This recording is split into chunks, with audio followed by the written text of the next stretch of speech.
Hey guys! We have a Percy Jackson crossover today. This is what if Naruto became the Prince of Olympus. After the Fourth Shinobi War, Naruto thought that he could finally start a life he always wanted, until two goddess appear at Konoha and the true origin about his parent finally unfolded. Now walk into a new world with a new title. Naruto might never understand how much the world and his family need him. Hit like and subscribe if you like this one, and also please check the author in the description. Let's start.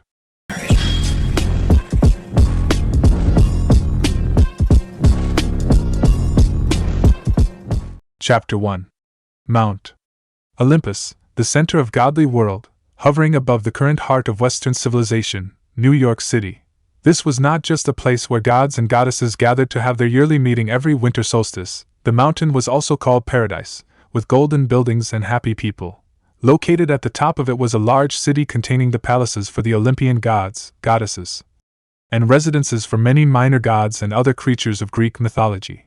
But the greatest structure of empty Olympus was the throne room. The Hall of the Gods. It was the place where the gods of Mount Olympus have their summer, winter solstice, and regular as well as emergency meetings. High above, the blue ceiling could be seen glittering with constellations. The thrones of the gods stand in a U around the hearth, starting with Zeus and Poseidon's thrones, as they are the most powerful Greek gods. From Zeus and Poseidon's thrones, the goddesses sit on the left side of the hearth, and the other gods sit on the right side, and Hestia's hearth is in the center of the hall.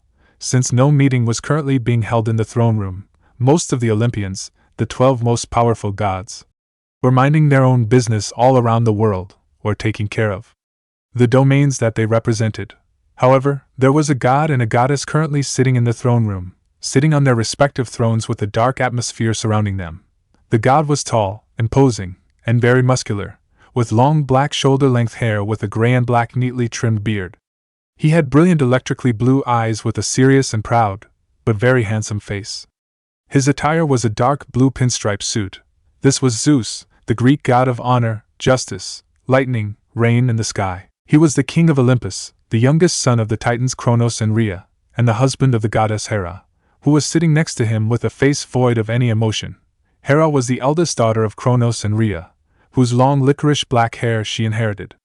She had a face of regal and unapproachable beauty like that of a supermodel on a fashion runway, and a pair of large, soft brown eyes that one could get lost in. She was the goddess of familial love, marriage, motherhood, women, and also the queen of Olympus. As they sat on their respective thrones next to each other, the atmosphere between them was thick and heavy, as if one could cut through it with a knife. The king and queen of Olympus had not spoken any words to each other for a whole week now, all because of the horrible event that had happened last Sunday. Talia Grace, the latest demigod daughter of Zeus, was killed by the monsters sent by Hades right in front of Camp Half-Blood, and later turned into a tree with magic to protect the camp from all monsters by Zeus himself. Hera wasn't happy about it, not in the slightest. Zeus had cheated on her again, her, the goddess of marriage, for a mere mortal woman. Not only that, but he had also turned his daughter into a tree to make sure that she would never fall into their eldest brother's grasp. She loves her husband with all her heart, but he could never keep it in his pants and stay loyal to her, like how she had always done to him. They had gone through so many things together, and yet… Hera, Finally, Zeus decided to speak up, breaking the uncomfortable silence between the two of them with a low tone. I am not in the mood, Zeus, Hera plainly said while looking away. Her face still remained the same. After so many years of having Zeus cheated on her for so many times, she had come to get used to it. But unlike her son, Hephaestus, who would gladly divorce his unfaithful wife, she couldn't ever get over it mentally. It didn't change the fact that it still hurt a lot whenever an offspring of his showed up, or was discovered. Hera, I am heading back, Hera said emotionlessly as she stood up from her throne and got ready to transform into her true form to teleport away. But her husband suddenly grabbed her wrist. Wait, Kushina! Just how many years had it been since the last time he called her by that name? It had been so long ago, one of the only times in her long, immortal life that Hera had found true happiness with him, and the marriage between them. Sure, they still had powers, but they were not godly. There were no divine responsibilities that they had to worry about, nothing. It was just a love between them, two regular mortals. Elemental nations, the place where their oldest ancestors, the primordial gods and goddesses, had created a very long ago, separated from this world. It was the world where mortals called shinobi, or simply ninja in modern language, lived and worked, wielding a special energy called chakra to bend the powers of nature to their will and do things only them, the gods and goddesses of this world, as well as their demigods' offsprings, could do. Beside the primordial gods themselves, only Zeus, Hera, and their siblings knew about the place, as it was kept as top secret information from the other gods, who they deemed way too young and irresponsible to know about a world like that.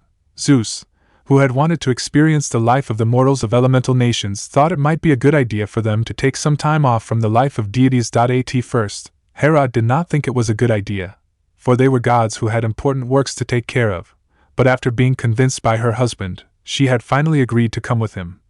As long as there were just the two of them, with the powers of the Fates and Hecate, goddess of magic, who both agreed to help them, they were able to create artificial bodies to fuse their divine essences into, while temporarily suppressing their godly aspect as well as their powers, making them almost entirely humans.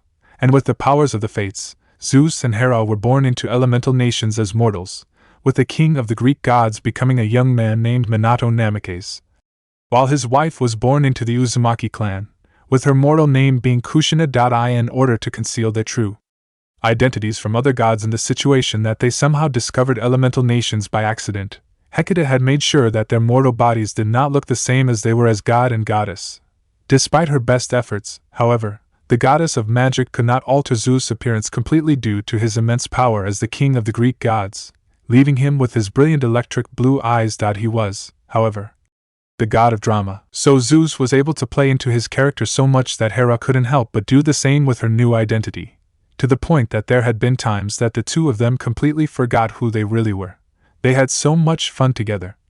"Get your hand off me," Hera said coldly without even looking at her husband. "And don't you dare call me with that name again, Zeus."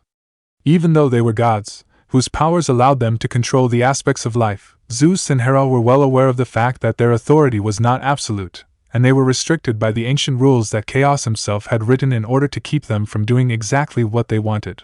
For them, everything came with a heavy price, and the Fates themselves had warned them about it. They had a son there, and his name was Naruto. He was no god, just a normal boy who Hera had given birth to in the traditional way. She had given birth to many of Zeus' children before, but it was the first time in her life that she had felt so much love and pride for a child. Naruto was everything that she had ever wanted, but the night that they had Naruto, they had to pay the price of happiness, the price of being Minato Namikaze and Kushina Uzumaki, two mortals whose true natures were two of the most powerful gods of their world. "Hera, please," Zeus pleaded as he stood up. "I can't just leave Talia like that. I cannot let her fall into the hand of my brother. You know what he will do to my child. Then you shouldn't have brought her to this world in the first place, husband. You know the consequence, but no, you still have to do it. It was you who suggested the oath to your brother, and yet you broke it first." Hera turned around, her beautiful brown eyes radiating with power. "It was all your fault. I know, Talia was your daughter. Yes, she's but a child. She does not deserve such a life, such a tragic end. When are you going to realize that you always make the worst, stupidest decisions?" She spoke to him sternly, and even though her voice did not hold any emotion, even Zeus could tell that she was incredibly angry, and was ready to explode at him for real. "And don't you dare forget that if it weren't for you, Naruto would still be alive!" She finished with a tear falling from her left eye, as she remembered her mortal son, her beautiful mortal son who died the same day she cradled him in her arms for the first time. Kyubi, a creature so powerful his power easily rivaled Typhoon, Olympus' destroyer, also killed them that night. However, because they were gods in mortal bodies, what the tailed beasts killed were simply their human aspects. Their divine essences remained and thus allowed them to return to life soon after. The first thing that they did as soon as they reformed had been heading back to Konoha and looking for their son, Naruto, who became the new vessel for Kyubi, making him a Jinchuriki. Because Kushina, or Hera, were the previous vessel of the beast, knew better than anyone the difficult life of a vessel of a tailed beast, so she did not want her son to be raised in elemental nations, knowing full well that he would have a difficult life ahead of him if he stayed there. She had wanted to raise him on Earth, not just because she did not want such a life for her son, but also because he was the clearest proof that Zeus and Hera worked, and there was genuine love between the two of them. But when they came back to Konoha, Sarutobi Hiruzen, one of the only people that they had revealed their true existences to, had told them that he was dead, Their son, Naruto, was dead. Of course, Hera did not believe it. With her godly powers, she had threatened to kill the old monkey and everyone he held dear, including Konoha itself, for the lie that he had said. But when she looked into his mind and saw Sarutobi laid a small coffin down the hole between the graves of Minato and Kushina, she could not hold it anymore and broke down into tears. Even worse, she couldn't come to Elemental Nation's underworld to see him, or to hold him in her arms, because it was not the same as theirs. Elemental Nation's underworld was out of order, and there was no Elysium, no mercy was ever shown there, just a worse punishment for the souls that had committed crime in life, and simple afterlife for the innocent like her baby. Zeus wasn't any better than her. He had tried to act tough, for he had a pride and an ego that was unmatched by any man or gods. But the death of his mortal son, who was very special to him, had been too much for even the prideful king of the Greek gods to handle. For the first time ever, Zeus had broken down into tears, and called for Naruto in vain. After that night, they both swore to never return to Elemental Nations, for they were well aware of the fact that it would only bring them the worst memories. Sure, they had had their moments of happiness, but the pain of losing their son was too much for either of them to handle. Hera locked herself in her palace for days, then weeks, and then months, and then years. She had never experienced the death of one of her children before, as all of them were gods or goddesses. But it broke her heart just to remember about Naruto. "Do not try to vindicate yourself, Zeus. I know you better than anyone." Hera looked away. She didn't want to look into his eyes now. They were the same eyes as those of their son, who had inherited his father's trademark eyes. "You sealed the Kyuubi in Naruto, and that was the reason why he was dead. It was all because of you. I don't have anything to justify myself, but you know that I don't have a choice, Hera. I did what I must, as a shinobi and the leader of Konoha," Zeus said firmly, and Hera decided to not say anything in return, knowing that she could not argue. Shinobi, she still remembered the meaning of that word, but before either of them could speak up again, the entire throne room was shaken violently by a massive wave of power. All over Olympus, the gods and goddesses had no choice but to stop whatever they were doing and looked up in shock when they felt such a powerful feeling.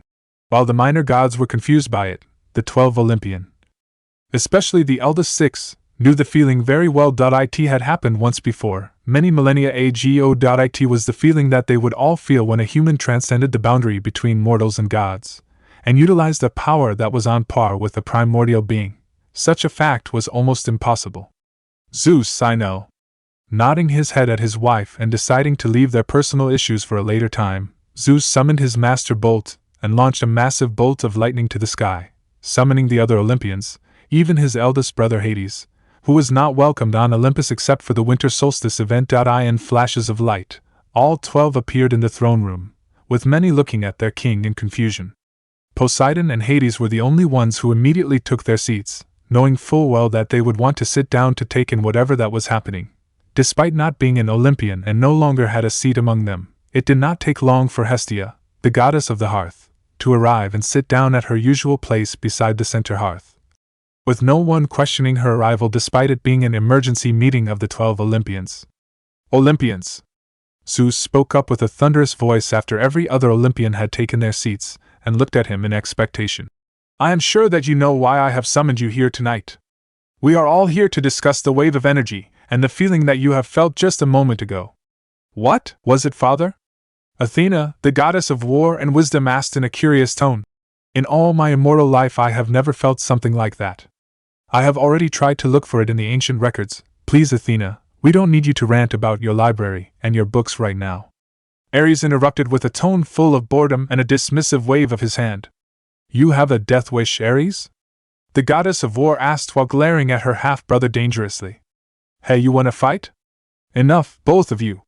Zeus warned them firmly, causing the two deities of war to look away from each other. "Now is not the time for your usual bickering. We have a more important matter to care for. Listen carefully. What you felt just a moment ago was the alerting energy that Chaos himself has created at the point of human's creation. Let there ever be a human that has transcended the boundaries between mortals and gods, and fighting on equal ground with a primordial being." Almost every jaw in the room was dropped down to the ground in shock. "You can't be serious, father." Athena broke the silence, picking up her jaw from the ground to utter the only logical statement that she could manage in her mind to speak to her father. No mere mortal could fight against a god, let alone a primordial being which could be even stronger than gods themselves. My words are the truth, I swear it on the sticks. Thunders rumbled outside, and, even though most of them didn't admit it, they had hoped that Zeus would be punished for telling a lie, no matter his position as the king of the gods. It did, however, confirm that he was telling the truth, that somewhere out there, a human had become as strong as a primordial being. For a mortal to wield such power, they can become a dangerous threat to us if we don't do something about it. Hades said seriously while looking around the throne room. And there is also the problem of the being that they are fighting, Poseidon pointed out, receiving a nod of the heads from both of his brothers. We always keep a close eye on our oldest ancestors, so we know that it couldn't be any of them that are fighting this mortal. Whoever it is, they must have the powers that rivaled one, and is considered a primordial being by nature itself. Which makes them even more dangerous to us than this mortal, Zeus said before summoning Iris, the goddess of rainbow, who appeared before them looking as confused as the younger Olympians had been. Take this, Iris. With that said, Zeus summoned with his master bolt a brilliant crystal, which he then handed to Iris before telling her. It will allow you to show us with your powers the mortal and this primordial being, if they are still fighting. Make sure that it's one way only. We need to see who they are without alerting them of our presences. Yes, your majesty, Iris replied before activating her powers with the crystal in hand. A rainbow soon appeared in the center of the throne room, showing them the images of a shadowy figure that soon became clear. No! They all heard Hera gasping in shock. Even Zeus couldn't hold his master bolt in his hand firmly anymore, and rose from his throne in shock. It can't be! Zeus muttered. The person within Iris' rainbow soon revealed themselves to be a woman with extremely long, sweeping white hair that hovered like a cloak behind her back. The most noticeable features about her, however, were the two horn-like protrusions that stuck out from her head. The woman had abnormal white eyes, and a third eye on the center of her forehead that's eyelids parted vertically. For clothing, she wore a transitional high-collared kimono, which was adorned with intricate lines that were gold and purple and tomo running down the center and edges of the gown. Kaguya Otsutsuki. Poseidon muttered in absolute horror, with Hades, Demeter and Hestia sharing a similar expression.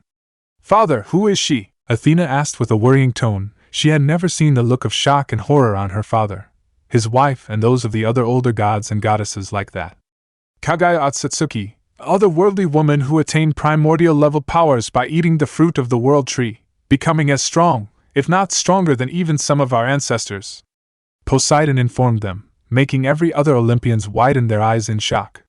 But since she wasn't born a deity, her mortal mind cannot comprehend such power, and she had grown despotic. More or less you can say that she became mad with power. But father, how come we have never heard of her? Athena couldn't help but ask. Surely someone with that much power will, because, fortunately for us, she is not from this dimension. Hades answered. All questions then disappeared from the Olympian's mind when suddenly a flash of light appeared next to Kaguya. With energy like claws formed around their hands, the person then used it to cut away one of the goddess of rabbit's arms before disappearing again in a flash of orange light, so fast that even Hermes couldn't keep up with him. This must be that mortal who has ascended beyond the boundary between mortals and gods, Poseidon said, with a hint of admiration in his tone. Is that?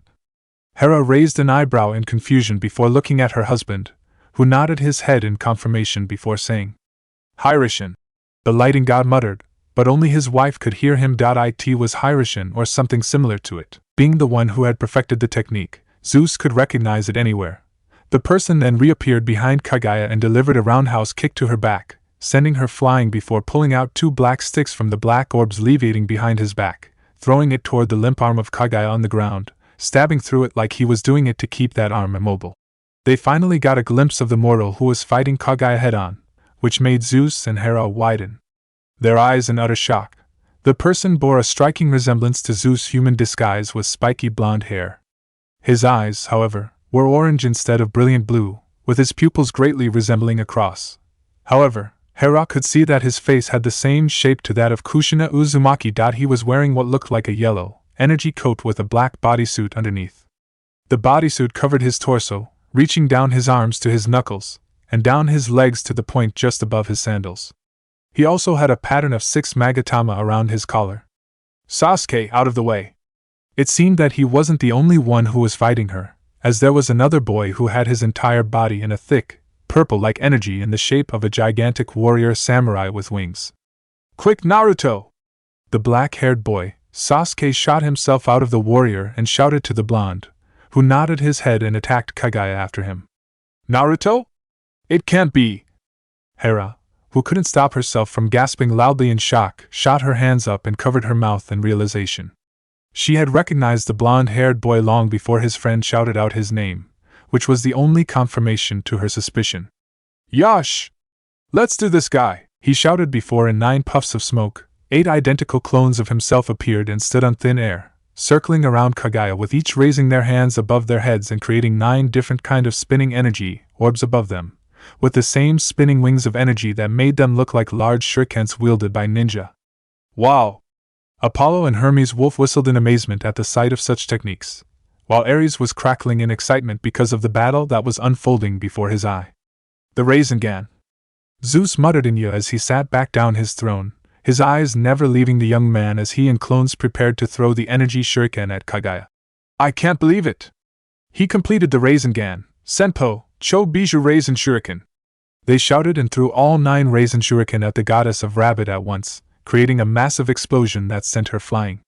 The combined explosion was so powerful that even though they were only watching, the gods and goddesses of Mount Olympus couldn't help but feel as if it was happening right before them, with some even feeling the intense shockwave and energy generating from it.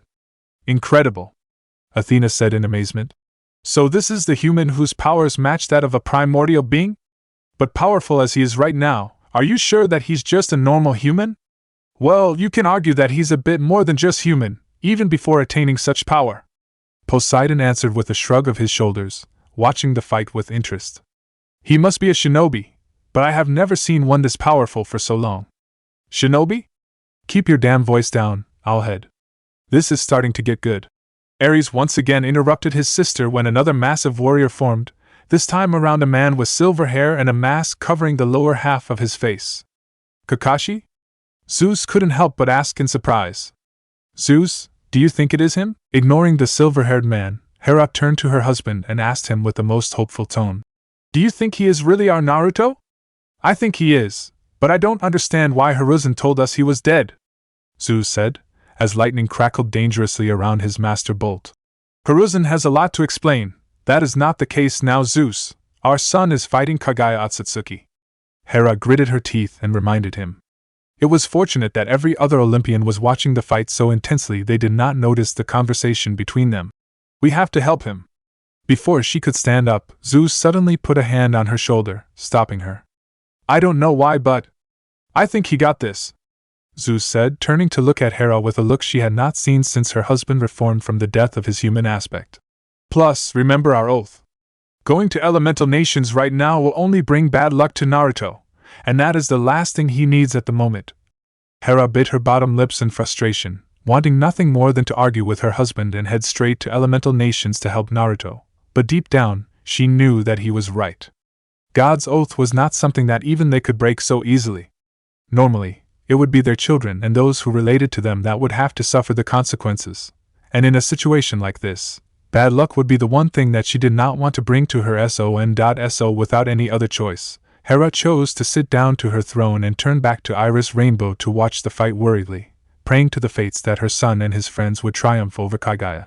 And so, for the next several minutes, the Olympians sat on their thrones of powers and watched as Naruto and his teammates fought Kaguya Otsutsuki, who was slowly pushed back by their combined efforts and powers. Eventually, the four, with Naruto and Sasuke being the two main factors, successfully sealed away Kaguya and the giant rabbit monster that she had become by a sealing technique that gathered rocks on the ground to lock her inside an enormous, planet-sized orb of Earth, which then flew slowly to the sky and looks just like a small version of the moon. Interesting technique. Artemis, the goddess of the moon herself, said after seeing the similarity in the new moon Naruto and Sasuke had created to imprison Kaguya and the moon that mortals of their world interpreted her chariot, which was the moon itself. They did it! They defeated Kaguya! Poseidon uttered in shock, awe and admiration. Son! Zeus muttered proudly while fixing his gaze on his son. Never before had he felt this proud in his immortal life. Then everyone saw Naruto turning back to normal, revealing his normal features as well as his brilliant azure blue eyes just like Zeus. Besides the fact that he's kinda hot. Am I the only one who thinks that his eyes look a bit familiar? Aphrodite asked slowly while glancing toward Zeus, who chose to ignore her and everyone else as he kept his eyes on his son, who walked toward the severed arm of Kaguya, making the Olympians finally notice a strange, blob-like shadow with a face and sharp teeth hiding inside the sleeve. "URG, what the hell is that?" Aphrodite couldn't help but ask in disgust at the sight of such creature. "By the way, you didn't want to leave your mom, right?" Naruto then asked with a slight smirk down toward the dark being inside the sleeve. "Why you?" it muttered in shock. "You have been hiding in the shadows all this time, but I noticed you." He reached his hand down out and grabbed the arm, picking it up. "You're just a part of the shinobi's history I created so far, you are just a brat, you can't." Naruto's eyes hardened before saying firmly, "The shinobi's history was made by the lives of many ninja and their deaths." With that said, Naruto then threw it toward the moon along with the arm of Kaguya, a firm look on his face as he shouted after them. "A brat who can't even leave his mother's side, won't ever understand a thing about it." "Indeed." Athena nodded her head in approval before snapping her head to look at her father. "Shinobi? Ninja? Father, you have a lot to explain." Zeus looked at his daughter for a moment before sighing longingly and nodding his head to Aries, who made her rainbow disappear before handing the king back his magic crystal and leaving the throne room, allowing the 12 Olympians and Hestia to stay behind and discuss what just happened among themselves. To say that they were all shocked would be an understatement. "Hera, wait. Just think about it for a second here," Zeus called as he followed his wife into the palace they shared together. The Queen of the Gods was in a hurry as she headed into her room and grabbed whatever that she could bring with her, including her peacock cloak and staff, the symbol of her powers. "Don't you dare think you can stop me now, Zeus! I am heading there," Hera replied to her husband with a firm tone. "I know that you are worried for Naruto, believe me, I do as well, but we just can't stomp into his world and say we're his parents just like that." Zeus frowned. "We have an oath to uphold, Hera. You know how ridiculous it sounds when you are the one who said that?" Hera asked sarcastically, making Zeus roll his eyes at her. "And I don't care. I am heading there and am gonna bring Naruto back with me." "Then what? You wait for the sticks to finish punishing our son?" Zeus asked in a serious tone. "Calm down and think about it for a moment here, Kushina. We swore to Styx that we would never return to elemental nations, so the moment that we put our foot back on its earth, Styx would turn her attention to Naruto. He might be powerful now, him defeating Kaguya is the clear proof of that, but there are punishments that even one as powerful as a primordial being cannot avoid. Do you want to make his life even more difficult than it already is? You know better than I do what the life of a Jinchuriki is. Do you want our son to suffer even more because of the decision that we made, and will make?" "But," Hera tried to argue, but once again she knew that her husband was right. It was rare for him to win an argument of theirs so easily like that. "Then what are we going to do now? I can't just leave him there. It has been 17 years already. I think our best course of action now is to send one of the Olympians to come and get him. Maybe two, just to be sure. They are not bound by the oath like we do, so they can travel to elemental nations with no consequences," Zeus told his wife, making Hera nod her head in understanding. "They'd better bring him back to us unscratched." Hera's eyes then turned cold. "What about Hiruzen? And Tsunade as well as Jiraiya? They lied to us, Zeus. It was Hiruzen who told us that our son was dead, and even faked the scene in his mind. I don't know how he did it, but I want an answer." "I do as well, Hera," Zeus replied to his wife with a nod of his head. Chapter 2. "Why are we here again?" Artemis, the goddess of the moon and hunt, asked while looking around the hall of the Greek gods, patiently waiting for someone to give the answer to her question.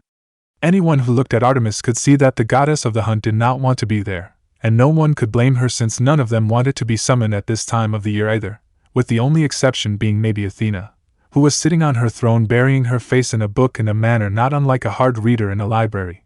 Around the throne room, every other Olympian was minding their own business. Aries was yawning in boredom as he sat on his throne in the most ungodly manner.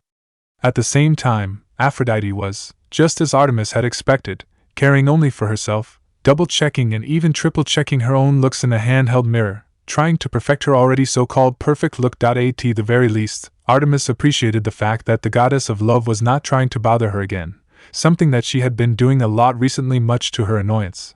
Hephaestus, meanwhile, was tickling with the machines on his lap, trying to put together or invent a new mechanical item that Artemis did not recognize. Dionysus, meanwhile, was reading a wine magazine while drinking from a can of Coke, looking quite miserable and more drunk than he normally had been before the punishment their father had put on him. Demeter was ranting again about how good cereals were again to their health, even if they were gods to anyone who was bothering enough to listen to her, which in this case was none other than the goddess of the hearth, Hestia. Everyone's most favorite auntie.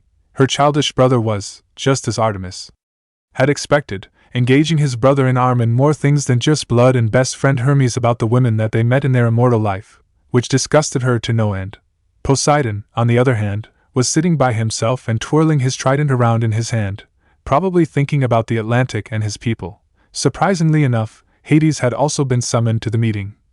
And the god of the underworld was currently sitting on his throne-like chair, looking quite laid back, with his hands behind his head. She had no reason to not like her uncle, but his presence on Olympus outside of winter solstice meeting had always meant that something big was going on, and they needed every god of the Olympian council to present. "Yo, Artie, do not call me that, brother." Apollo's face instantly lost its color when a knife flew past his head, missing his cheek by only an inch and stabbing into the backrest of his throne. "Artemis, please try not to murder your brother here." Poseidon spoke with an amused chuckle. It was him who had changed the trajectory of the knife in the air and saved Apollo the trouble of having to use his own power on himself. "I will keep your suggestion in mind, uncle, but no promise," Artemis said with a smile to the king of the sea, as she retrieved her knife with a wave of her hand. "And how can I help you, brother? Do you know why we are all here?" "Didn't I just ask the same question?" Artemis responded with her own question, but Apollo simply shrugged his shoulders at her in response. "I am also in the dark just like you, brother," Artemis answered, thinking about her huntress. She had no doubt that her Lieutenant Zoe would keep everything in order for her while she was gone, but she was worried that monsters might attack them where they were camping while she was away. The monsters had been a whole lot more active recently, and it was in their duty to find out the reason. Artemis opened her mouth to speak, but her father beat her to it as he arrived in the throne room as dramatically as ever in a bolt of lightning. Standing beside him was none other than his wife, the Queen of the Greek gods, who had a strange look of worries on her face. The beauty that could even rival Aphrodite herself was totally in ruin. Her hair was a mess and her white dress was messy and taken carelessly. It was Artemis' first time seeing the queen like that. She respected the queen, but she did not like her either for the mistreatment she and her brother had had to deal with since the moment that Zeus could not keep it in his pants and wooed their mother. What happened?" Aphrodite could not help but ask, looking away from her mirror for the first time. "You're a mess, Hera." But the normally short-tempered goddess chose to not say anything in response, simply ignoring the goddess of love as she walked to her throne and sat down. "Want me to help you fix your look?" "No." "All right then." The goddess of love waved a hand at Hera dismissively, looking as uncared as ever, but Artemis could see that Aphrodite was somewhat nervous by the tone that the queen had just spoke to her. "Go back to your seats, everyone. Let us start this emergency meeting." Zeus spoke up, tapping his lightning bolt lightly on the floor of the throne room after clearing his throat. He waited until everyone had settled down on their seats, and Aries had woken up to begin. "Now, let's discuss the most important matter at hand. It's about the boy we saw last night fighting the primordial being Kaguya Otsutsuki, Naruto Uzumaki." "Fishcake Spyro?" Apollo asked, raising an eyebrow in wonder before grinning broadly and nudging Hermes with his right elbow. Sounds like him, and I are gonna be good friends." "What about him?" Aries asked with another yawn. "Before we begin, Aries, you should know that he is your little brother." Hera interrupted her husband, speaking up for the first time, and made Aries along with the rest of the Olympian council gasp in surprise. However, it was for a different reason. "Man, not again," Apollo groaned, throwing his hands in the air in defeat. "Wow, talk about keeping an oath." Aphrodite giggled playfully in amusement. "I am not surprised." Hades spoke as he glared at his brother. "Brother!" Poseidon bellowed as he shot up from his seat and stood facing his youngest brother with power radiating from not just his trident, but also his whole body. "You broke the oath twice. Explain yourself. Wanna say anything before I send some underworld folks after him, wherever he is, little brother?" Hades asked absently. He was a lot less surprised and angry than he thought he would be. Maybe he had just already seen it coming. He defeated a primordial being, as if those monsters from the underworld are gonna give him trouble. Demeter reasonably pointed out, making Hades shrug his shoulders. "Won't stop me from trying though." That boy is a threat for not just being a potential child of prophecy, but for the unimagined power that he poses. It is just like you said, sister, he defeated a primordial being. Is it not already worrisome enough? Hades reminded them all. Whether you like it or not, he cannot be kept alive. We gotta do something about it. He's also my son. Right, then that make him even more worry. What? Hades nodded his head in understanding, before widening his eyes in shock at what he had just heard and gasped, looking at Hera as she sat on her throne and tapped her foot on the floor rather impatiently. So you are saying, he's fully my brother? Hephaestus asked, looking at Aries and then back at his mother. Our brother? Yes, he is, Hephaestus. Hera answered with a sigh, before glancing over to Zeus and giving him a meaningful look, as if urging him to be quick. Ahem, allow me to tell you a story, kinda unnecessary dramatic, father. Ignoring Apollo's remark, Zeus began to tell them all the story of elemental nations and how it all began, from the day that Kaguya ate the fruit of the world tree, originally the Jubi itself, whose power was far more terrifying than anything that they all could ever imagine, and attained otherworldly godhood. She then gave birth to 2 sons, who defeated their mother for the tyrant that she had become. Hagoromo, the younger son, later became the creator of shinobi and their arts, ninjutsu, which led to the creation of the ninja world and the great nations of shinobi. He then told them about the many wars between ninjas, starting with the first, then the second and the third, eventually leading to the births of many shinobi villages, by uniting clans of ninja together.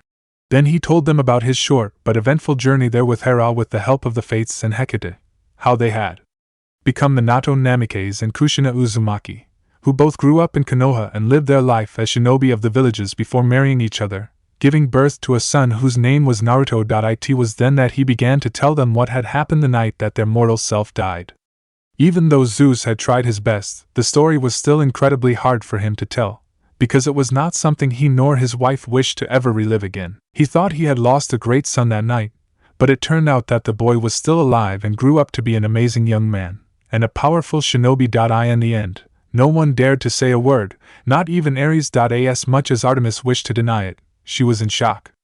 It would be much easier for me to summon Mnemosyne and have her show you all our memories, but it will take a lot of time to watch. Zeus then said after finishing the story. But we need to talk about the reason that I have summoned. I call you here. You wish to bring Naruto Uzumaki here, don't you, father? Athena asked, having come to the conclusion the moment that she found out who Naruto was. She was also the first member of the Olympian Council to collect her composure, as the rest was still trying to process all the information that they had just been given, too shocked to even say a word. You are correct, Athena. We swore to the Styx the night our mortal selves died that we would never return to elemental nations, so we need one of you to go there and retrieve Naruto for us. Zeus spoke to Athena, making the goddess of wisdom nod her head in understanding, having expected as much. Allow me to go, father. Aries shot up from his seat and volunteered instantly with a bloodthirsty grin. I shall bring little brother Naruto back to Olympus. In one piece? I think not. Hermes pointed out while Apollo snorted. And I am not talking about him. You think I will lose to him? Duh! Apollo and Hermes spoke at the same time, after looking at each other. How about you allow me to go? Artemis was not surprised to see Aphrodite then volunteering herself, raising her hand in the air and speaking in a sing-song voice. I am good with people, so why don't you let me bring Naruto here? I am sure that he can use a guide like me. I think we can both go also, Apollo said, with Hermes nodding his head in agreement. Who can bring Naruto back to our world faster than the fastest duo of Olympus? He asked dramatically, his whole body glowing like the sun, making Artemis cover her eyes with a hand as he got up and high-fived Hermes. While I am very glad that there are so many volunteers, Zeus said, while Hera could shake her head while looking around the throne room in slight disappointment and annoyance. It appeared that no one wanted to bring Naruto to Olympus because it was his rightful home, and it was something she had fully expected before going to the meeting. But last night, Hera and I had decided the most suitable choices for this mission. Athena and Artemis, please come forward. What? Was all Artemis could utter in surprise when her father called for her name. Fair enough. The goddess of wisdom, on the other hand, nodded her head, closing the book on her lap and stood up from her seat, having fully expected her father to choose her and her sister. She had nothing against it, and not to mention that it would be a great opportunity for her to see elemental nations with her own eyes. Father, may I know why you have chosen me for the job? Artemis decided to ask while looking at her father. Artemis, you are my best tracker. Elemental Nations is a massive world. It's far larger than ours. Hera and I can teleport you to Konoha, but we need you to help your sister track down Naruto and bring him back as soon as possible, just in case he's not in the village and has gone off on a mission somewhere else. He's a shinobi. My decision is final, Artemis. Zeus spoke up before Artemis could open her mouth to speak anything again, making her blow a strand of her auburn hair away from her face in annoyance.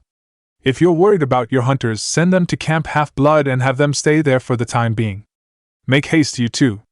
If there is nothing more to talk about, then this council is dismissed. With that announcement from the king, most of the Olympians got up from their seats, with Hades and Poseidon bidding a quick apology for their youngest brother for flipping out at him earlier before teleporting away. A few, however, continued to remain. I will go make the preparation. I will meet with you later, sister. Athena spoke to Artemis before flashing away herself, leaving Artemis to be the only one left in the throne room besides Zeus and Hera. Strapping her hunting knife into its holster, the goddess of the hunt then stood up and walked toward her father, but to her surprise she was stopped by none other than Hera, who grabbed her hands and spoke to her with a pleading look in her eyes. Artemis, please bring Naruto back to me as soon as you can. Hera spoke, making Artemis widen her eyes. I know after everything I have done to you, your brother, and your mother, I do not deserve to ask you anything, but please bring my son back to Olympus. Artemis became puzzled. On one hand, she wanted to ignore the queen and walk to her father to reason to him that there were obviously better choices for the mission he had given her in Athena. But on the other, she wanted nothing more than to help this woman, realizing that under all that bitterness that she always took out on those around her, she was still a mother who loved her son, her children dearly. She knew how special Naruto could be to her. She was no goddess of love like Aphrodite, something that she was thankful for, but she knew that Naruto was not just her son. He was the proof of her love for Zeus, the husband who had cheated on her so many times just because that he could. All right, Hera. Artemis spoke finally after making up her mind, squeezing her hands around the queen's as she looked straight into her eyes. I promise to bring your son back to you. Break with a sad look on his face, Naruto put on his black attire, standing in front of the mirror in his room. A week had passed since the end of the Fourth Great Shinobi War, yet villagers and shinobi all around the world were still burying their beloved fallen comrades, friends, fathers, mothers, brothers, sisters, sons, in grief. Thousands of shinobi had lost their lives in the war. Some Naruto knew, but many others. He hated himself for not at least knowing their names. Everyone would be there for the funerals, even Sasuke. Standing beside his friends and comrades, Naruto remained silent as he looked at the new names that had been carved on the stone. He did not know what to say, and could only stand there with a bunch of flowers in hands. Each flower was for each shinobi of Konoha who had fallen down on the battlefield. But after the rain, the sun would once again rise. A new day had started. A new beginning. What? What do you mean I cannot become the Hokage just yet? Naruto asked in surprise with a dramatic look on his face, one hand holding his head. The other one would have been used to do the same thing, but it was no longer there, having been blown up during the final clash in his battle against Sasuke. Keep your damn voice down, brat! It is still way too early in the morning for you to shout. Tsunade scoffed in annoyance as she glared at Naruto, while her assistant Shizen could only laugh softly in nervousness while standing behind her and watching the argument between the fifth and Naruto. And my decision is final. Kakashi Hatake will be the Rokudaime Hokage of Konoha. You can work to earn your seat next time. Eh? But why not me? He groaned. Standing next to him was Kakashi, who was giving Naruto his trademark eyes smile while holding his shoulder comfortingly. I thought after the war, yes, you are the hero of the shinobi world now, Naruto. Many people will think that you deserve to become Hokage more than anyone in this village. Tsunade spoke as she got up and walked around the table to reach her godson. But you're still way too young for the seat and the hat to handle the tremendous responsibility of it. I am giving you time to be ready for it, Naruto, not just physically but mentally as well. Saying that, Tsunade then pulled out a bottle of sake from under her jacket, shocking Shizen as she was sure that she had thrown them all away. Now, let's just go to have a drink to celebrate the day I finally escaped from this job. With that said, Tsunade wrapped her free arm around Naruto's neck and pulled him out of the room using her ridiculous strength, with Kakashi and Shizen following closely behind them. The whole way, Naruto tried to reason with the blonde woman, but the moment that they arrived at the street of Konoha, the cheer of the villagers caused Naruto to stop, leaving him standing there in surprise. "Well, you might not be the Hokage yet, Naruto," Kakashi said as he walked over to his student and spoke to him warmly. "But isn't this almost all but only thing that you have ever wanted?" Naruto could only nod his head slowly in response as he looked around, finding himself experiencing the same feeling he had had after Kakashi brought him back to Konoha after he had defeated Pain and confronted Nagato. Once again, they had called him their hero. Break. "You are drinking too little, brat. Here. Drink some more." Tsunade spoke excitedly as she tried to make Naruto drink another bottle of sake, giving him no choice but to try to push it away. It was 3 in the afternoon, and he had already been forced to drink his 7th bottle. At the same time, they weren't the only ones currently celebrating in the restaurant. All of his friends were there with them, including even Sasuke himself, who had just been released from prison after much efforts from Tsunade and Naruto to convince everyone that he was no longer a threat. Regardless, because they had shown up, Tsunade had invited them to join the celebration with her. Chuji was screaming at Lee for eating his last piece of barbecue, but instantly lightened up when Ino, who knew her teammate far too well, brought a brand new dish of barbecue to him. "Can I sit here?" Naruto asked, after managing to shrug off Tsunade and leave the table to walk over to his so-called best friend, who was sitting all by himself at his own table. "Sure," the last Uchiha answered simply. "How is your arm?" Naruto then asked after sitting down. "The same as yours." Once again, Sasuke gave Naruto a short answer. "Bachan told me she was making prosthetic hands for us from the cells of the first Hokage," Naruto informed him. "She is still working on it, but we will have both of our arms back soon. I don't think I'm going to stay in this village till then," Sasuke said, surprised Naruto. "Hey, don't tell me you're thinking about becoming a missing nin again," he said, looking at Sakura, who he knew had been sneaking glances at Sasuke for the past few minutes. "There are people who won't accept it if you are just gonna leave again, you know. I need to find my own path, Naruto? Not to mention it will be better for us all.